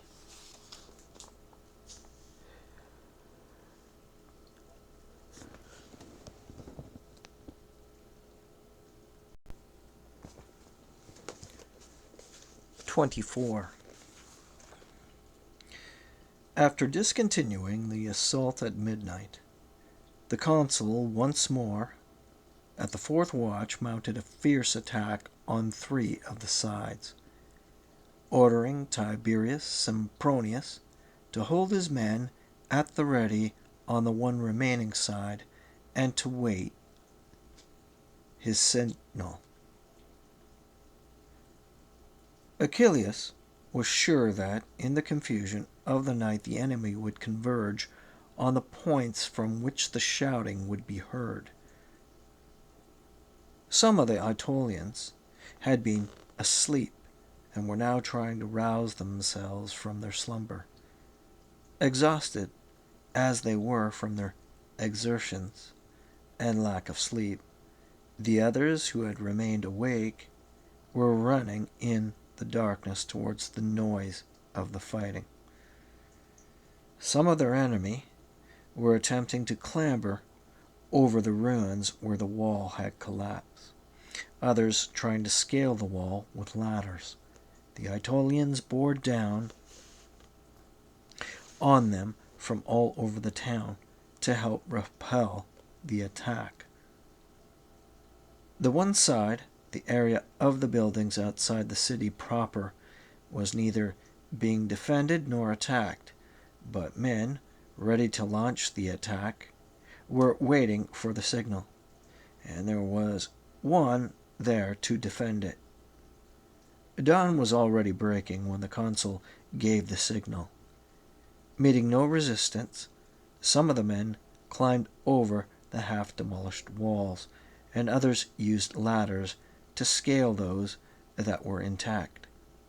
At the same time, the shout that signals the capture of the city was heard, and the Aetolians everywhere, abandoning their posts, fled to the citadel. The victors pillaged the town with the consul's leave, given not from anger or animosity, but rather so that the soldiers who had been kept in check when so many cities had been wrested from enemy hands might somewhere finally taste the fruits of their victory. About midday, Achillas recalled his soldiers and split them into 2 groups. One he ordered to be taken around the foot of the mountain to a cliff, which was of the same elevation as the citadel, but separated from it by a sort of ravine that lay between them. The top parts of both eminences were so close to each other that weapons could be hurled at the citadel from the other height. With the second half of his men, the consul was going to ascend the citadel from the city, and he was waiting for the signal from the men who were to appear on the cliff to the enemy rear.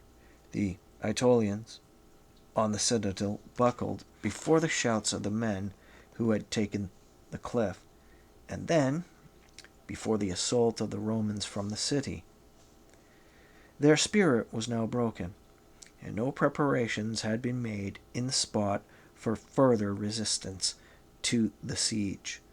Women, children, and a host of others not involved in the fighting had been herded into the citadel, which could barely contain such a crowd, much less offer it protection.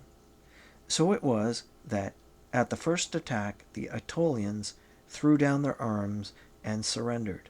Amongst those delivered to the Romans was the leading Aetolian, Democritus, who, at the start of the war, then Titus Quinctius, asked for the decree of the Aetolians by which they had voted to bring Antiochus to Greece, had replied that he would give it to him in Italy when the Aetolians had established their camp there.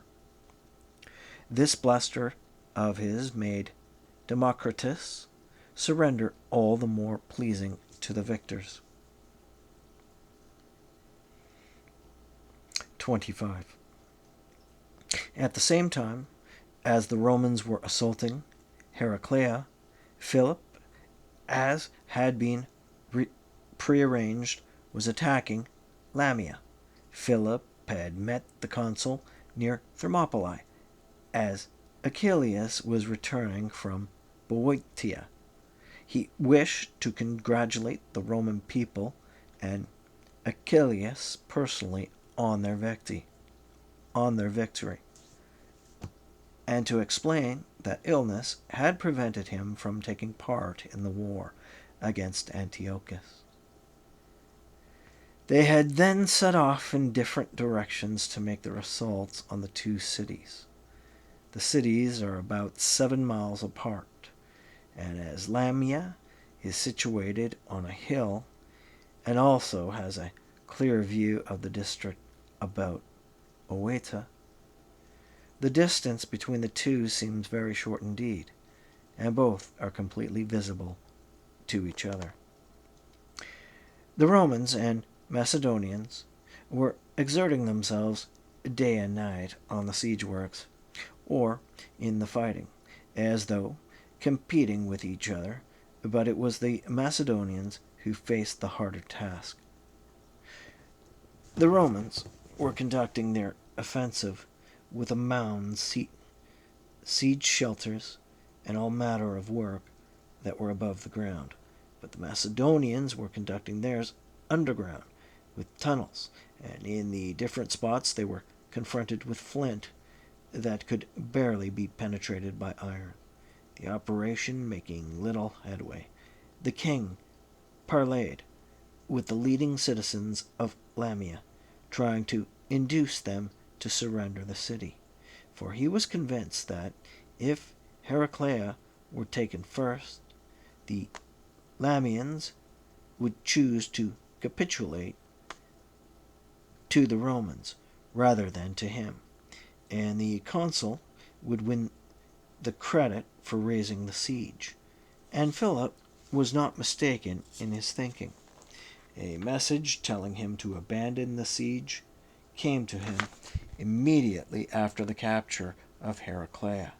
It was fairer for the Roman soldiers who had fought the Aetolians in the field to have the prizes of victory, he was told. Philip accordingly withdrew from Lamia and its inhabitants. Because of the misfortunes that befell the neighboring city, escaped a like fate themselves.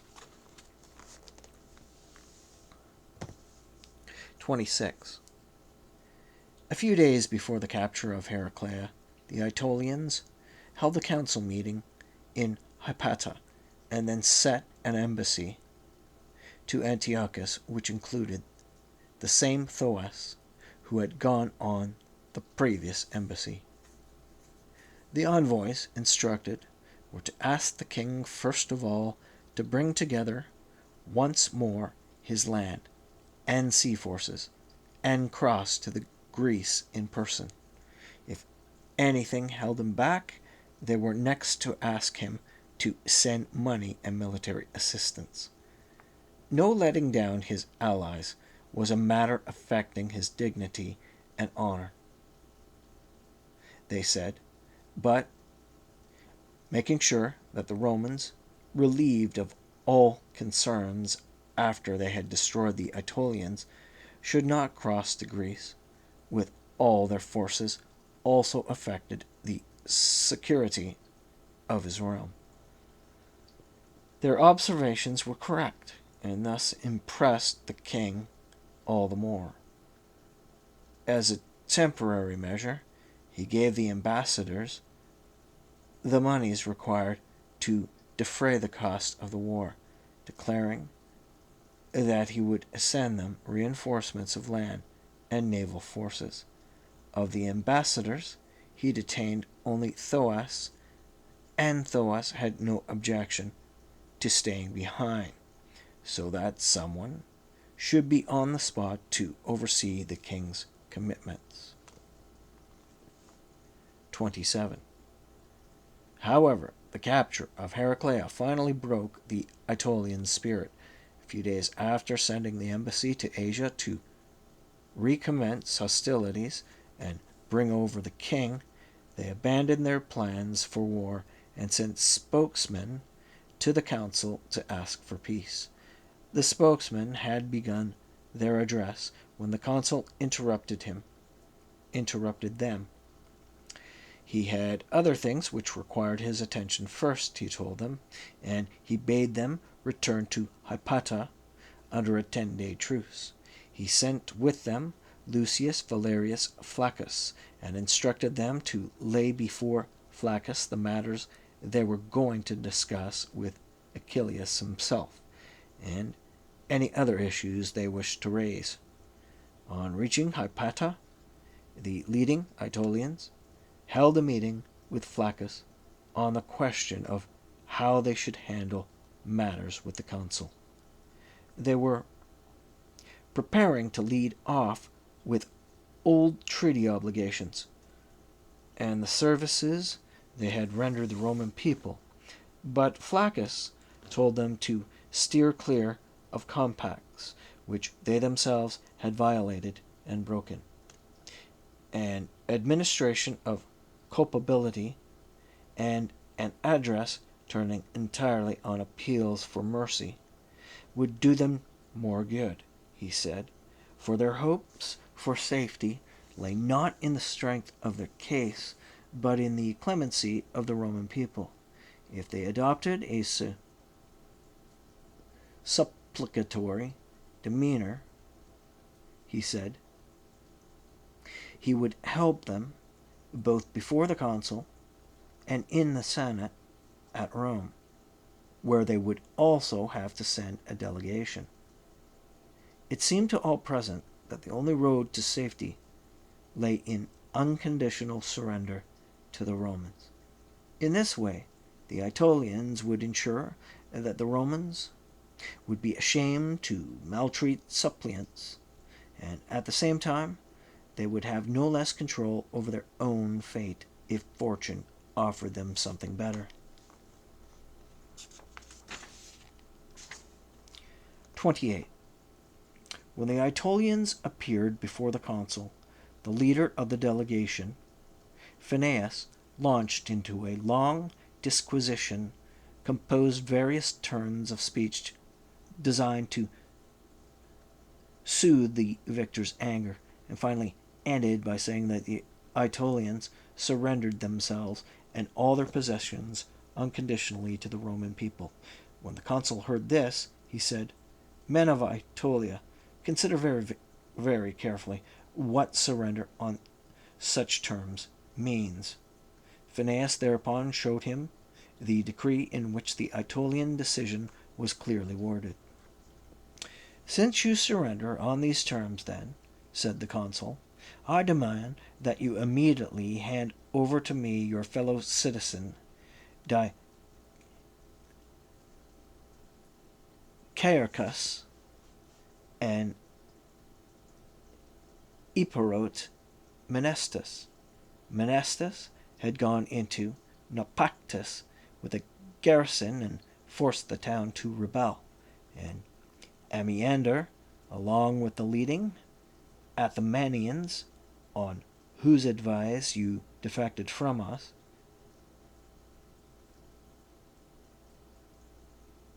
again from the top. "Since you surrender on these terms, then," said the consul, "I demand that you immediately hand over to me your fellow citizen, Dicarchus and Eperote Menestus." Menestus had gone into Naupactus with a garrison and forced the town to rebel, and Amenander, along with the leading Athemanians, on whose advice you defected from us. Phineas almost interrupted the Roman in mid-sentence.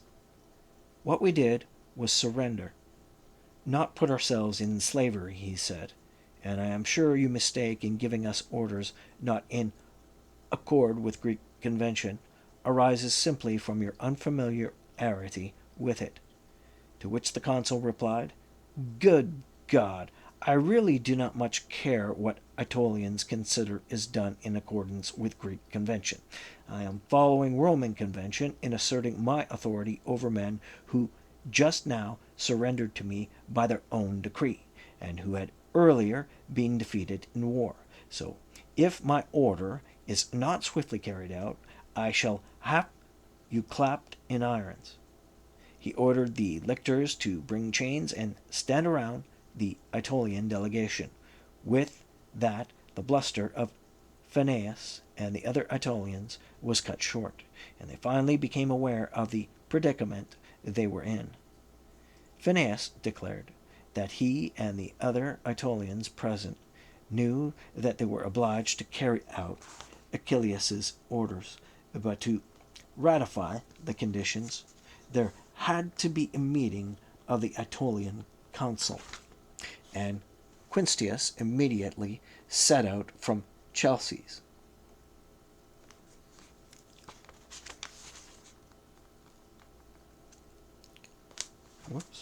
Excuse me.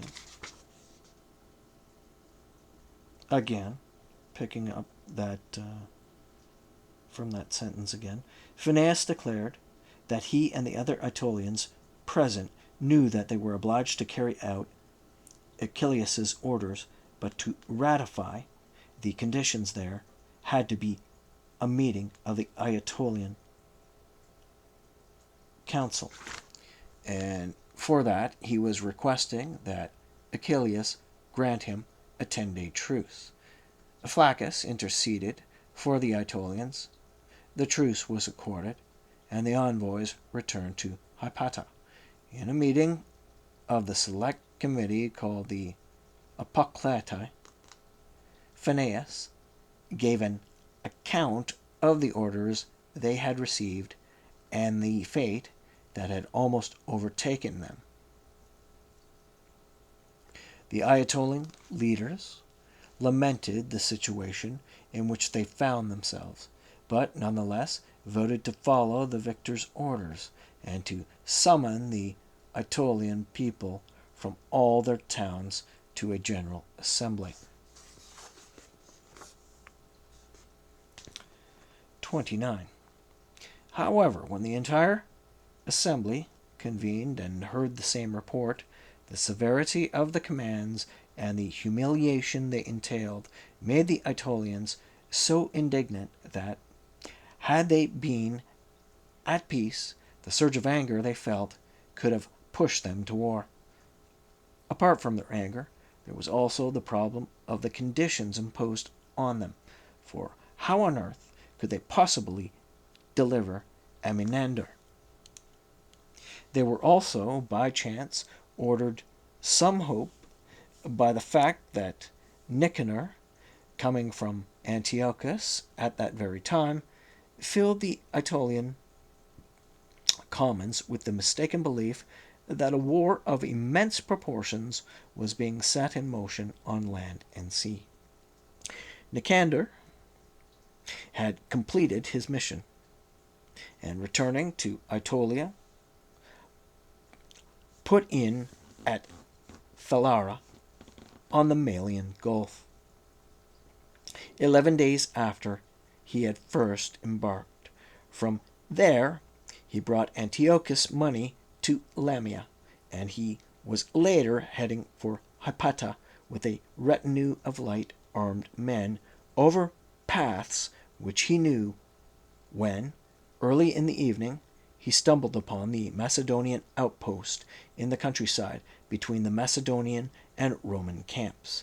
He was brought to the king, who had not yet terminated his dinner party. When Nicander's arrival was reported to him, Philip reacted as if it was a guest, not an enemy, who had come. He told Nicander to recline and take dinner, and then kept him behind after sending the other guests away. He told him not to have any fears about his own safety, and went on to criticize the ill-conceived plans of the Aetolians, which always backfired on them, for bringing first the Romans and then Antiochus into Greece. But he would forget the past, he said, which it was easier to criticize than to put right, and would not take any measures that would slight the Aetolians in their hour of adversity. They too, he continued, should finally bring their animosity towards him to an end, and Nicander ought to bear in mind personally that day on which his life had been saved by Philip. The king then gave him men to escort him to a safe zone, and Nicander arrived at Hypata when the Aetolians were discussing the peace with Rome. 30. Manius Achilles sold off or gave to his men the booty taken around Heraclea. He was then informed that the decisions taken at Hypata were not for peace, and that the Aetolians had speedily assembled at Naupactus, where they intended to bear the full brunt of the war. He thereupon sent Appius Claudius ahead with 4,000 men to seize the heights where the mountains could, with difficulty, be crossed. Achilles himself climbed Oeta and sacrificed to Heracles. Achilles himself climbed Oeta and sacrificed to Hercules at the place called Pyra, so named because it was where the mortal body of the god was cremated. Setting off from there with the entire army, he completed the rest of the journey with no real problems. When they arrived at Corax, the highest mountain between Calopolis and Naupactus, a large number of pack animals plummeted from the train along with their loads, and the men also found themselves in difficulty. The slackness of the enemy they were facing was immediately apparent, for these had not placed any of the patrol in such a difficult pass to bar their crossing. Even as it was, the army experienced severe distress. Achilles now went down to Naupactus. He established a single post opposite the citadel and blockaded the other areas of the city, dividing his troops as the layout of its fortifications demanded.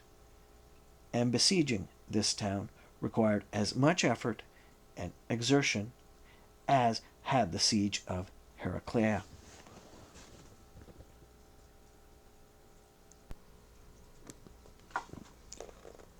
(31) At the same time as this the siege of Messene in the Peloponnese began, mounted by the Achaeans, because Messene refused to join their league. Two states, Messene and Elis, remained outside the league, sympathizing, as they did, with the Aetolians. After Antiochus had been chased from Greece, however, the Eleans had been more moderate in their response to the Achaean delegates. They said that once the king's garrison was removed, they would then consider what course of action to take. The Messenians had simply dismissed the delegates without a response and opened hostilities. Then, when their lands were burned in various places by a wide-ranging army, and when they saw an Achaean camp being established near the city, they became apprehensive of the plight in which they found themselves. They sent envoys to Titus Quinctius, the architect of their freedom, at Chalcis to report that the Messenians were ready to open their gates and surrender their city to the Romans, but not to the Achaeans. After hearing the envoys, Quinctius immediately set out from Chalcis and from Megalopolis. He sent a messenger to the chief magistrate of the Achaeans, Diophanes, to tell him to withdraw his army from Messene immediately and come to see him. Obeying the order, Diophanes raised the siege and, going ahead of his column lightly equipped, met Quinctius in the neighborhood of Andania, a small town situated between Megalopolis and Messene. When Diophanes explained the reasons for the siege, Quinctius gently reprimanded him for having embarked on an enterprise of such importance without his approval, and then instructed him to demobilize his army and refrain from disturbing a peace that had been settled for everyone's benefit. The people of Messene he ordered to recall their exiles and join the Achaean League, adding that they should come to see him at Corinth if there were points on which they demurred or on which they wanted safeguards for the future, and he ordered Diophanes to give him an immediate audience at the council of the Achaeans. At this meeting, Quinctius protested against the treacherous seizure of Zacynthus, spelt Zacynthus.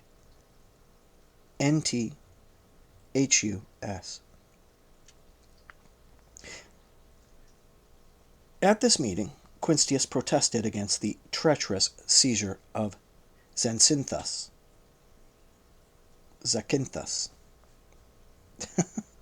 and demanded it be restored to the Romans.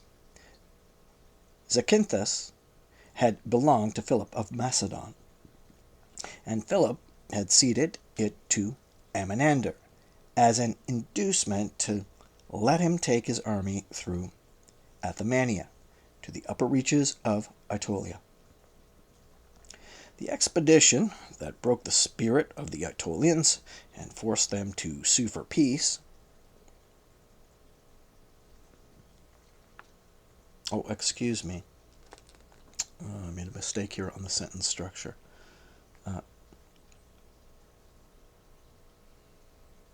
In fact, from the top. At this meeting,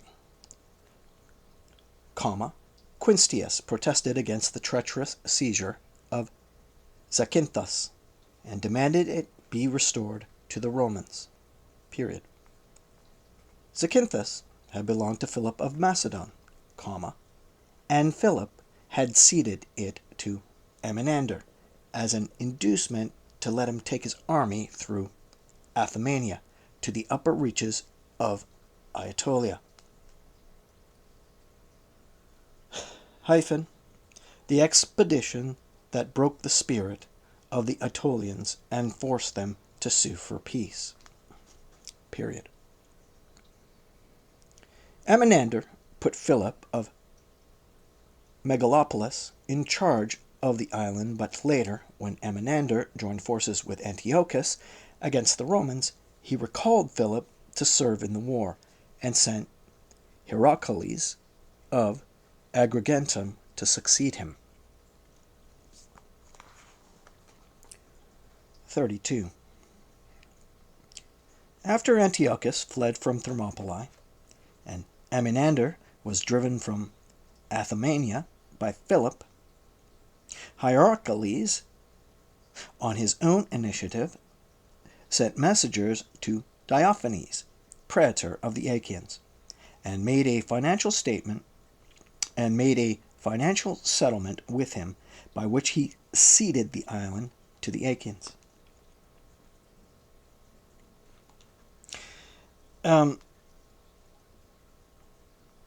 Just for our listeners'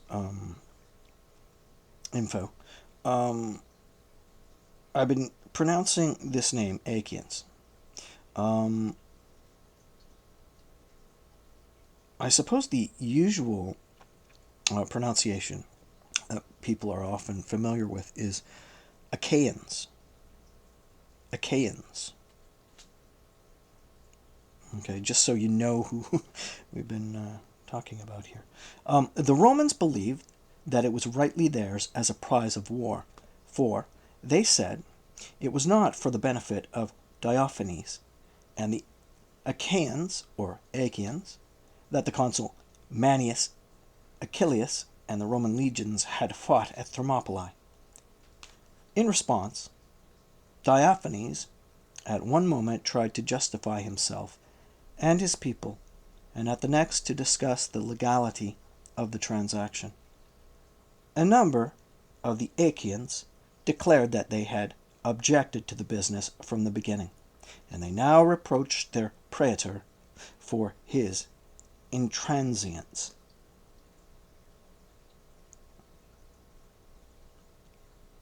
A number of the Achaeans declared that they had objected to the business from the beginning, and they now reproached their praetor for his intransigence. After their suggestion, it was decided that the matter be referred to Titus Quinctius.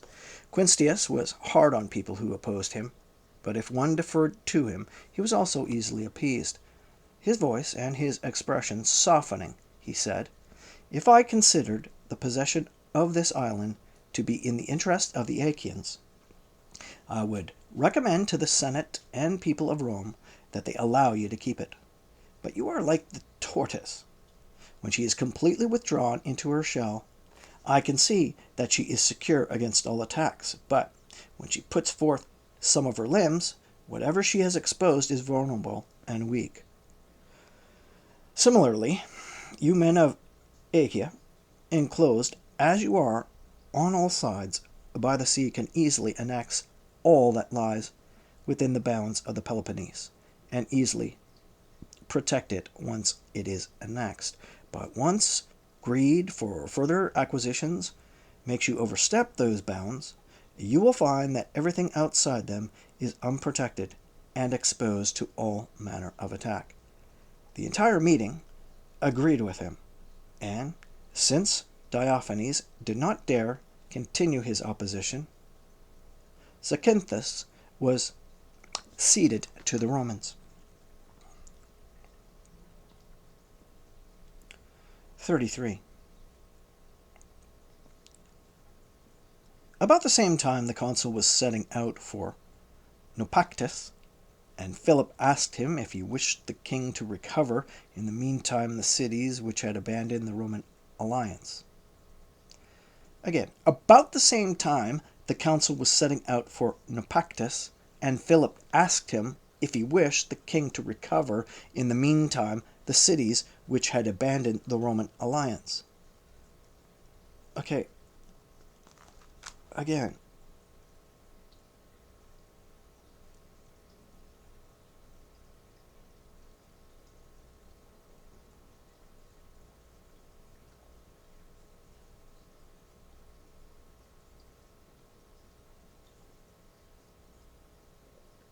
Um,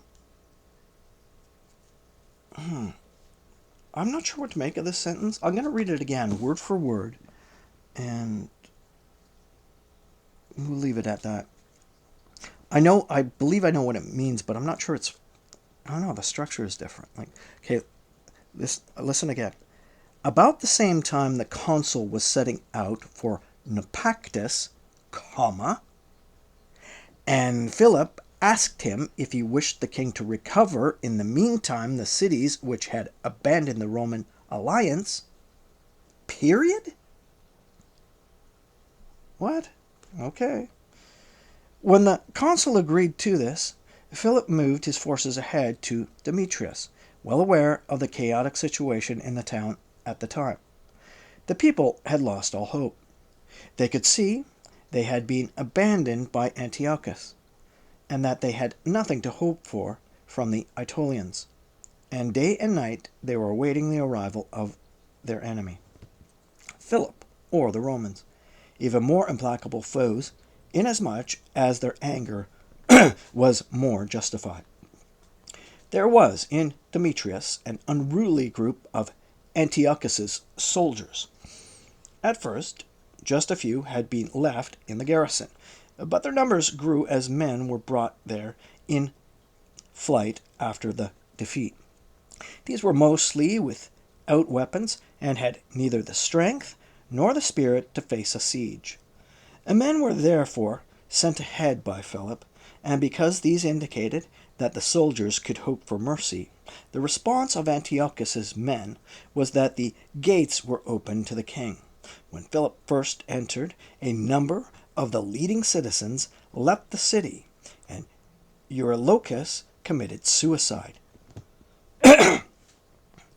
The soldiers of Antiochus were taken through Macedonia and Thrace to Lysimachia, for that was the bargain which they had struck, escorted by Macedonians to prevent any harm coming to them. There were also a few ships at Demetrius under the command of Isidorus, and these were also allowed to leave with their admiral. After that, Philip recovered Dolopia, Aparantia, and a number of cities of Parabia.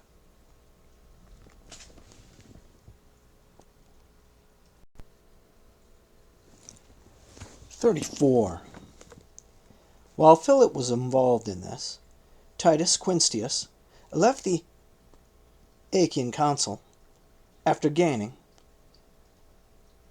Zacynthus and crossed to Naupactus. Naupactus had already been under siege for 2 months and was now on the verge of collapse. And if it were taken by storm, it looked as if the entire Aetolian nation would be facing extinction there. Quinctius had good reason to be incensed with the Aetolians. He remembered that they were the only people to have disparaged his glorious achievement when he was liberating Greece, and that they had been swayed not one bit by his authority when he tried to deter them from their demented undertaking by warning them that they would face what had in fact befallen them just at that time. Even so, he believed that, after liberating Greece, he had a special responsibility to ensure that none of its peoples be totally destroyed. He therefore proceeded to walk about the walls so that he could be easily recognized by the Aetolians. He was quickly spotted by the guards of the first outpost. The word spread throughout the ranks that Quinctius was present. There was a rush to the walls from all quarters. The people all held out their hands towards him, and with cries that blended together, begged Quinctius by name to help them and rescue them. He was moved to pity by these appeals, but at the time he simply indicated, with a gesture of his hand, that he could not help. After this, however, he came to the consul and said, "Did you fail to see what is going on, Manius, Achilles? Or do you fully realize it, but think it does not greatly bear upon the interest of the state?"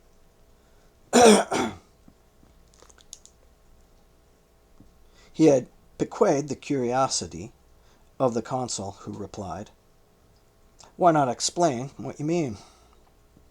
Quinctius then said, "Do you realize that since defeating Antiochus you have been wasting your time besieging two cities, when the year of your imperium is almost over, while Philip, who has not set eyes on a battlefield or enemy standards, has annexed not merely cities but a whole host of nations? Athemania, Parabia, Aparentia, and Dolopia. Do you see that as your prize of victory, you and your men do not yet have two cities, and Philip has all those nations of Greece? And yet it is less in our interest to have the strength and resources of the Aetolians curtailed than it is to see that Philip's power does not grow inordinately." 35. The consul agreed with these remarks, but felt ashamed to abandon the siege with his objective unattained. The decision was then left entirely to Quinctius, and he went back once more to the part of the wall where the Aetolians had called out to him a little earlier. When they now appealed to him more urgently to pity the Aetolian people, he bade a number of them come out to him, Phineas himself and other leading Aetolians. Then immediately came forth. They flung themselves at his feet, and Flaminius said to them, "Your unfortunate circumstances oblige me to control my temper and my words to you. What I said would happen has happened, and you are not even left the consolation of appearing to be undeserving victims. Nevertheless, I have, by some stroke of fate, been appointed to take care of Greece, and I shall not withhold my services even from those who do not appreciate them. Send spokesmen to the consul to request a truce long enough to enable you to send ambassadors to Rome, through whom you can put your case to the Senate. I personally will be at the consul's side to defend your interest and to intercede for you." They followed Quinctius's advice, and the consul did not reject their petition. A truce was accorded for a fixed period, so that the report from the embassy to Rome could be brought back. The siege was raised, and the army was sent back to Phocis. The consul then crossed with Titus Quinctius to the Achaean council in Aegium. The deliberations here centered on the Eleans and the return of the Spartan exiles. Neither issue was resolved because the Achaeans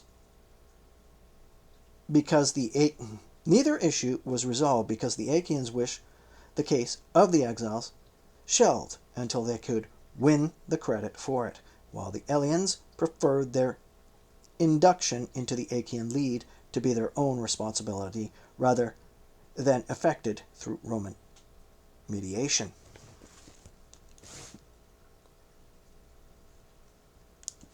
Ambassadors came to the consul from the Epirotes, who, it was quite clear, had not been completely loyal in their adherence to their treaty, although they had supplied Antiochus with no troops. They were accused of having given him financial aid, and they themselves did not even deny that they had sent ambassadors to the king. They asked to be allowed to remain in their earlier alliance, to which the consul replied that he was not yet sure whether to consider them enemies or one of the nations at peace with Rome, a matter on which the Senate would decide. He was referring their case in its entirety to Rome, he said, and for that he was granting them a 90-day truce. The Epirotes, who were sent to Rome, approached the Senate, but since their defense rested more on the listing of hostile acts which they had not committed, rather than clearing themselves of the charges against them, they were given a response which could suggest that they had gained a pardon, rather than that they had successfully substantiated their case. At about this time, envoys from Philip offering congratulations on the Roman victory were also brought before the Senate. They requested permission to offer sacrifice in the Capitol, and to set a gift in gold in the temple of Jupiter Optimus Maximus, and they were granted this by the Senate. They then made a dedication of a golden crown weighing 100 pounds. The king's envoys were not only given a courteous response, but were also presented with Demetrius, Philip's son, who had been a hostage at Rome, so he could be taken back to his father. Thus ended the war fought in Greece by the consul Manius Acilius against King Antiochus. 36. The other consul, Publius Cornelius Scipio, who had drawn Gaul as his province, had promised some games in the vow at the crucial stage of a battle during his praetorship in Spain. Now, before departing for the war, which he was to fight against the Boii, he requested of the Senate that funds for these games be voted to him. The request was deemed irregular and unreasonable, and the senators decreed that, since he had made a vow to hold the games on his own initiative and without senatorial authorization, Scipio should finance them from any moneys he had kept back for that purpose from the spoils or else from his own resources. These games were held by Publius Cornelius over a 10-day period. At about the same time, the temple of the Magna Mater Idea was dedicated. This goddess had been brought from Asia in the consulship of Publius Cornelius Scipio, who was subsequently given the cognomen Africanus and the Publius Licinius, and had been escorted from the coast to the Palatine by the Publius Cornelius mentioned above. Construction of the temple had been contracted out in accordance with a senatorial decree by the censors Marcus Livius and Gaius Claudius, in the consulship of Marcus Cornelius and Publius Sempronius. 13 years after the awarding of the contract, it was dedicated by Marcus Iunius Brutus, with games instituted to celebrate the dedication. According to Valerius Antius, these were the first games with dramatic performances, and were called the Megalesia. A temple of Juventus was likewise dedicated in the Circus Maximus by the duumvir Gaius Licinius Lucullus. This had been promised 16 years earlier in a vow by the consul Marcus Livius on the day when the latter cut Hasdrubal and his army to pieces, and it was Livius who, as censor, also contracted out the work for the temple, in the consulship of Marcus Cornelius and Publius Sempronius. Moreover, games were held to commemorate this dedication, and the entire event was celebrated with all the greater attention to ritual because of the threat of the new war with Antiochus. 37. At the start of the year, when these events were taking place, at a point when Manius Acilius had already left for the war, and the consul Publius Cornelius was still in Rome, it is recorded that two tame oxen climbed some stairs in the Carinae and came out on the tiled roof of the building. Just want to stop there for a second and point out that he's talking at the beginning of the year. Well, Book 36,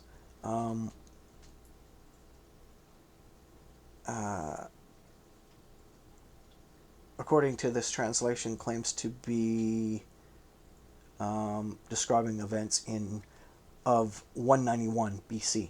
Just touching base there. The Haruspices enjoined that the oxen be burned alive and their ashes thrown into the Tiber.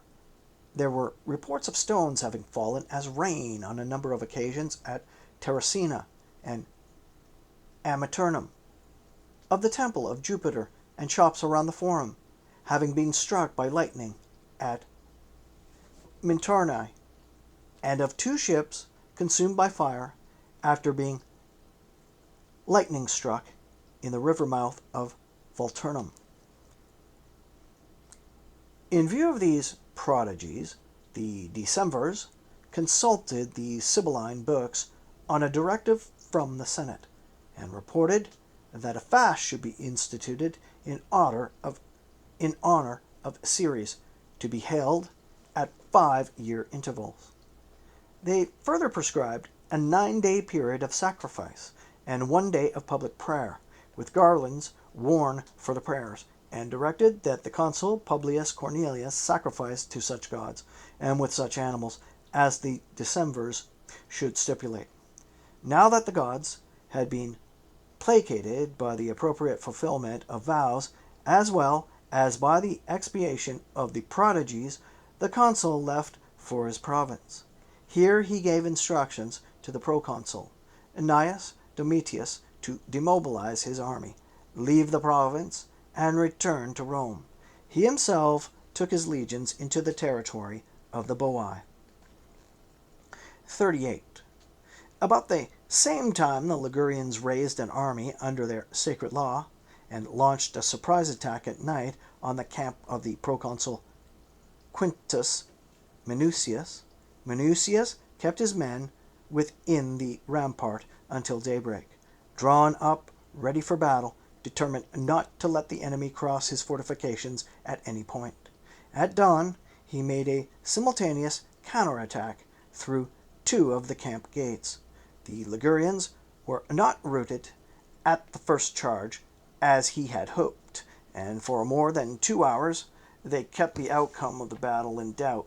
However, as company after company came rushing out, and fresh soldiers replaced the weary at the front, the Ligurians finally turned tail, worn out as they were by lack of sleep as well as everything else. More than 4,000 of the enemy were cut down, and of the Romans and their allies, fewer than 300 lost their lives. Some 2 months later, the consul, Publius Cornelius, fought a remarkable pitched battle against an army of the Boii. According to Valerius Antius' account, 28,000 of the enemy were killed and 3,400 taken prisoner, while 124 military standards, 1,230 horses, and 247 wagons were captured. Of the victors, 1,484 perished. Little trust can be placed in this author where numbers are concerned, because no one is more extravagant than he in exaggerating them. But it is clear that this was a victory of great proportions. The camp was captured, the Boii surrendered immediately following the battle, and a period of prayer for the victory was decreed by the Senate, and full-grown animals sacrificed. 39. About this time, Marcus Fulvius Nobilior returned from farther Spain, and entered the city in ovation. He carried in his procession 12,000 pounds of silver, 130,000 silver coins stamped with the biga, and 127 pounds of gold. After taking hostages from the tribe of the Boii, Publius Cornelius confiscated about half of their lands to enable the Roman people to send colonies there if they wished. Then he left for Rome, where he felt sure he would be awarded a triumph, and demobilized his troops, telling them to appear in Rome on the day of the triumph. The day after his arrival in the city, Cornelius convened the Senate in the temple of Bellona.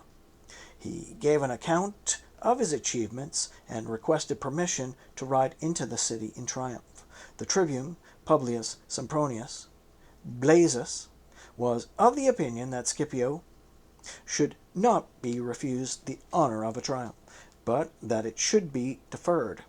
Wars fought with the Ligurians, he explained, were invariably connected with those fought with the Gauls, for the two tribes, being so close, brought assistance to each other. The war with the Ligurians could have been finished off, he continued, if Publius Scipio had either himself passed into Ligurian territory with his conquering army after defeating the Boii in battle, or if he had dispatched some of his forces to Quintus Minucius, who had already been pinned down there for 2 years in an inconclusive war. As it was, Scipio's men had been withdrawn from the field to make up the numbers at his triumph, when they could have rendered steering service to the state, when they could have rendered sterling service to the Senate, and could still, if, by deferring the triumph, the Senate were prepared to restore the position that had been lost by Scipio's impatience for that triumph. They should, he continued, instruct the consul to go back to his province with his legions, and to concentrate his efforts on the subjugation of the Ligurians. Unless these were forced to accept the authority and jurisdiction of the Roman people, the Boii would not remain at peace either. It had to be either peace or war in both cases. Once he had defeated the Ligurians, Publius Cornelius would celebrate his triumph a few months later as proconsul, following the example of many who did not celebrate their triumph during their term of office. 40. In reply, the consul observed that the province he had been allotted had not been Liguria, that he had not been at war with the Ligurians, and that it was not over them that he was requesting the triumph. He was sure that Quintus Minucius would soon bring them to heel, he added, and for that would request, and he granted a well-earned triumph. As for himself, his petition was for a triumph over the Gallic Boii. He had defeated them in battle, seized their camp, and 2 days after the battle had accepted the surrender of the entire tribe, taking hostages from them to secure peace in the future. But, in fact, there was a much more important point. He had in the field killed a huge number of Gauls, and certainly no general before him had faced in battle so many thousands of Boii. Of their 50,000 men, more than half had been killed, and many thousands had been taken prisoner. The Boii were left with only old men and children. Could anyone be surprised then at a victorious army coming to Rome to celebrate its consul's triumph, when it had left not one enemy in the province? And suppose the Senate wished to avail itself of the services of these soldiers in another province as well. Which of the two ways of dealing with them did the senators think would make them readier to face another danger and fresh hardship? If the men were given recompense without equivocation for the danger and hardship already faced, or if instead the senators sent them off with hopes instead of tangible rewards, then they had already been deceived in their first hopes, for as far as he himself was concerned, he had acquired enough glory to last a whole lifetime on the day when the Senate judged him best in the state, had sent him to welcome the Idaean mother. That inscription, even if neither his consulship nor a triumph were added to it, would make the bust of Publius Scipio Nasica honorable and honored enough. To a man, the Senate not only agreed to accord Scipio the triumph, but also wielded its authority to make the tribune of the plebs withdraw his objection. Publius Cornelius then triumphed over the Boii during his consulship. In the triumphal procession, Scipio had arms, standards, and spoils of all kinds carried on Gallic carts, and he also had on display Gallic vases made of bronze, as well as high-born captives and a herd of captured horses. He had 1,471 gold necklaces carried along, plus 247 pounds of gold, 2,340 pounds of silver, some unwrought, and some in the form of Gallic vases, which were not inelegantly crafted in the Gallic style, and 234,000 coins stamped with the biga. To each of the soldiers who followed his chariot, Scipio gave 125 asses, double that amount to the centurion,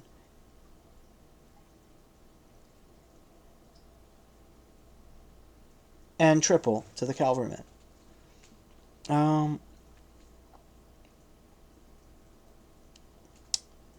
Right. Asses, that would be donkeys, like me. Anyway, the next day Scipio convened an assembly of his men and spoke about their achievements and the insulting conduct of the tribune, who tried to make them responsible for a war that was not their concern, in order to cheat them of the rewards of their victory. He then gave the men their discharge and let them go. 41. While these events were taking place in Italy, Antiochus was at Ephesus, quite unconcerned about the war with Rome, since he assumed the Romans would not cross to Asia. This assurance was given him by most of his friends, who were either mistaken or simply wished to humor him. At this time, Hannibal's influence with the king was at its peak, and he alone demurred, saying that he had no doubt the Romans would come, and was in fact surprised when they were not in Asia already. It was a shorter crossing from Greece to Asia than from Italy to Greece, he said. Antiochus was a much more important target than the Aetolians, and the Romans were no less powerful on the sea than they were on land. A Roman fleet had long been stationed off Malea, he added, and he was told that fresh ships and a fresh commander had recently arrived from Italy to take part in operations.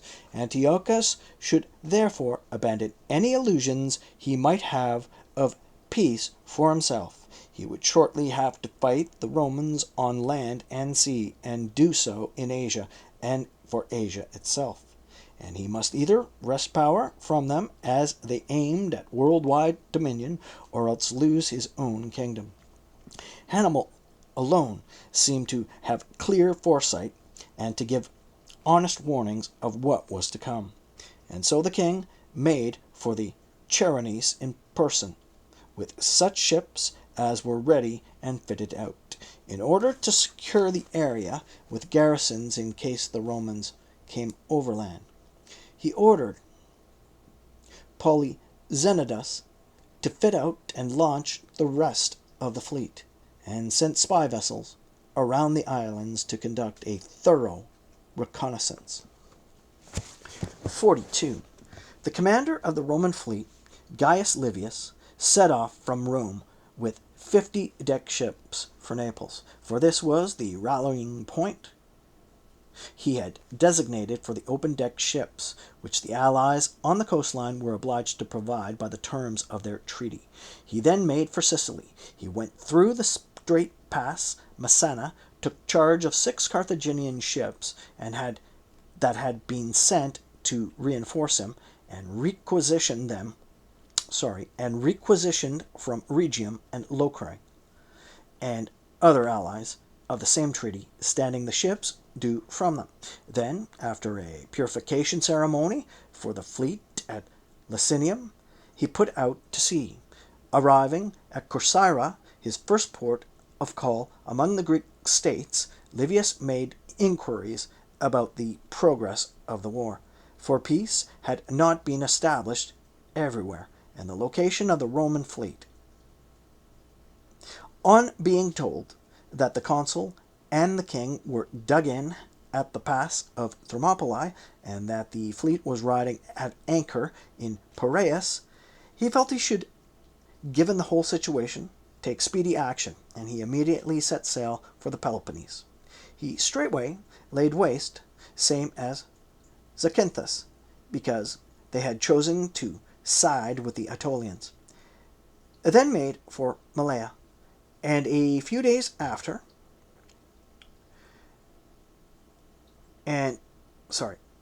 backing up, he straightway laid waste, same, and Zacynthus, because they had chosen to side with the Aetolians, then made for Malea, and a few days later, after a smooth voyage, reached the old fleet at Piraeus. At Cilium he was met by Eumenes with 3 ships. Eumenes had waited a long time on Aegina, uncertain what to do, whether to return to defend his own realm, for he was receiving reports of Antiochus getting ready naval and land forces at Ephesus, or stick close to the Romans on whose fortunes his own depended. Aulus Atilius then transferred command of 25 decked ships to his successor, and left Piraeus for Rome. Livius thereupon crossed at Delos with 81 decked ships, as well as a large number of smaller vessels, which were either open-decked, combat galleys, or scouting ships without beaks. 43. At about that time, the consul, Achilles, was engaged in the siege of Naupactus. Livius was detained for several days at Delos by contrary winds. In fact, the area around the Cyclades is particularly windy because of the straits which separate them, quite wide in some places, narrower in others. Polyxenidas received intelligence from reconnaissance vessels posted in different areas that the Roman fleet was riding at anchor off Delos, and he sent the news to the king. Antiochus abandoned his operations in the Hellespont, and, taking his beaked ships, returned with all possible speed to Ephesus. Here he immediately held a council of war to determine whether to risk a naval engagement. Polyxenidas kept saying that they should not delay, and that they should certainly take on the enemy before the Romans were joined by Eumenes' fleet and the Rhodian vessels. In this way, he said, they would be roughly equal in terms of numbers, but in all other respects superior, in the speed of their ships as well as the range of auxiliary forces at their disposal. For, he continued, the maneuverability of the Roman vessels was poor enough because of their inferior construction, but apart from that, they were laden with supplies, since they were coming into enemy territory. Their own ships, on the other hand, leaving a peaceful environment all around them, would be carrying only fighting men and weaponry. Their knowledge of the sea, the coastline, and the winds would also considerably help them, said Polyxenidas, and all of this would pose problems for the enemy who lacked such knowledge. All present were swayed by the mover of this scheme, who was also going to be the man putting it into action. After spending 2 days on preparations, they set sail on the 3rd with 200 ships, 70 decked, the rest open-decked, and all of them of quite small dimensions, and headed for Phocaea. Hearing that the Roman fleet was now approaching, the king then left Phocaea, because he did not intend taking part in the sea battle, and withdrew to Magnesia near Sipylus to assemble his land forces. The fleet proceeded to Sessus, a port of the Erythraeans, which seemed a more convenient place to await the enemy. As soon as the north winds, which had kept up for several days, died down, the Romans set sail from Delos to Phanae, a port of Chios facing the Aegean Sea. From there they brought their ships round to the city, and after taking provisions on board, crossed the Phocaea. Eumenes set off to join his own fleet at Elea. He returned to Phocaea a few days later with 24 decked ships and a few more open-decked vessels, and rejoined the Romans, who were now preparing and equipping themselves for the forthcoming naval battle. They set sail from there with 105 decked and some 50 open-decked ships, and at first were driven landwards by northerly winds, blowing across their bow, forcing the ships to proceed in a thin line, almost one behind the other. Then, as the force of the wind abated a little, they attempted the crossing of the port of Corcyras. No. Then, as the force of the wind abated a little, they attempted the crossing to the port of Corycus, which lies above Cesus. 44. When he was brought the news that the enemy was approaching, Polyxenidas was delighted at having the chance to fight. He himself extended his left wing towards the open sea, and ordered his ships, captains, to deploy the right towards the shore. They then advanced to do battle with the level front. Seeing this, the Roman admiral furled his sails, lowered his mast, and stowing the tackle, awaited the ships coming up behind.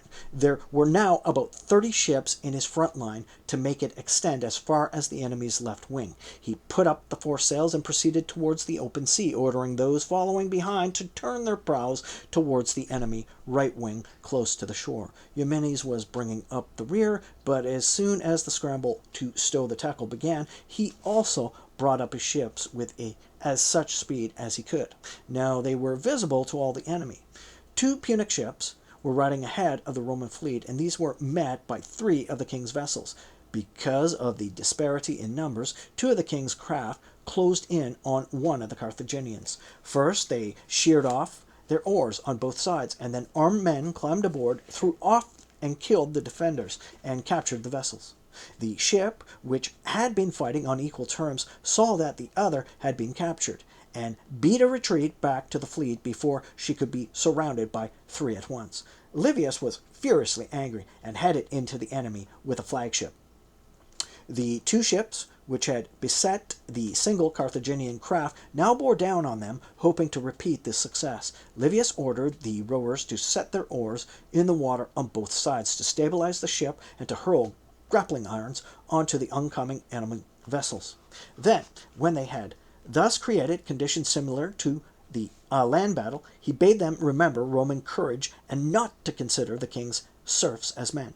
On this occasion, the single ship defeated and captured the 2 with much greater ease than the 2 had previously taken the one.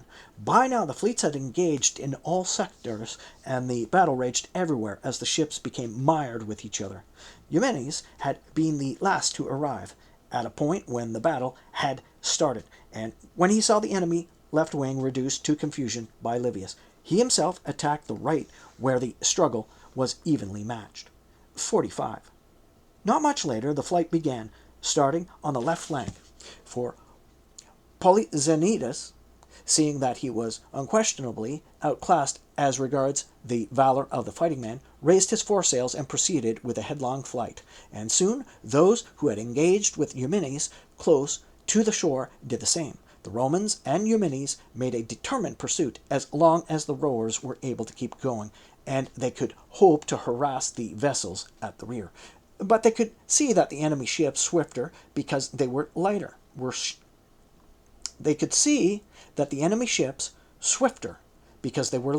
Were outrunning their own, which were heavily laden with supplies, making their pursuit futile, and they eventually abandoned the chase, having captured 13 ships, complete with marines and rowers, and having sunk them. The only loss in the Roman fleet was the Carthaginian vessel that had been beset by the 2 ships at the start of the engagement. Polyxenidas did not end his flight until he reached the harbor of Ephesus. The Romans spent that day in the port from which the king's fleet had sailed out, and the following day they set off in pursuit of the enemy. They were roughly halfway into the voyage when they were joined by 25 decked Rhodian ships, along with their commander, Pisistratus. Taking these along with them, they pursued the enemy to Ephesus, where they rode an anchor drawn up in battle formation before the harbor mouth. After they had thus wrung an admission of defeat from their enemies, the Rhodians and Eumenes were sent home, and the Romans headed for Chios. They first sailed past Phonicus, a port of Eurythrae, anchored at night, and the next day crossed to the island, and came to the city of Chios itself. After a stay of a few days, mostly to restore the strength of the rowers, they crossed to Phocaea. Leaving 4 quinqueremes here to protect the city, the fleet proceeded to Cannae, and since winter was coming on, the ships were pulled ashore and surrounded with a ditch and a rampart. At the end of the year, elections were held at Rome. Lucius Cornelius Scipio and Gaius Laelius were elected consuls to finish the war with Antiochus, for the eyes of all were on Africanus. The next day, the following were elected praetors: Marcus Tucius, Lucius Aurunculeius, Gnaeus Fulvius, Lucius Aemilius, Publius Iunius, and Gaius Antonius Labeo.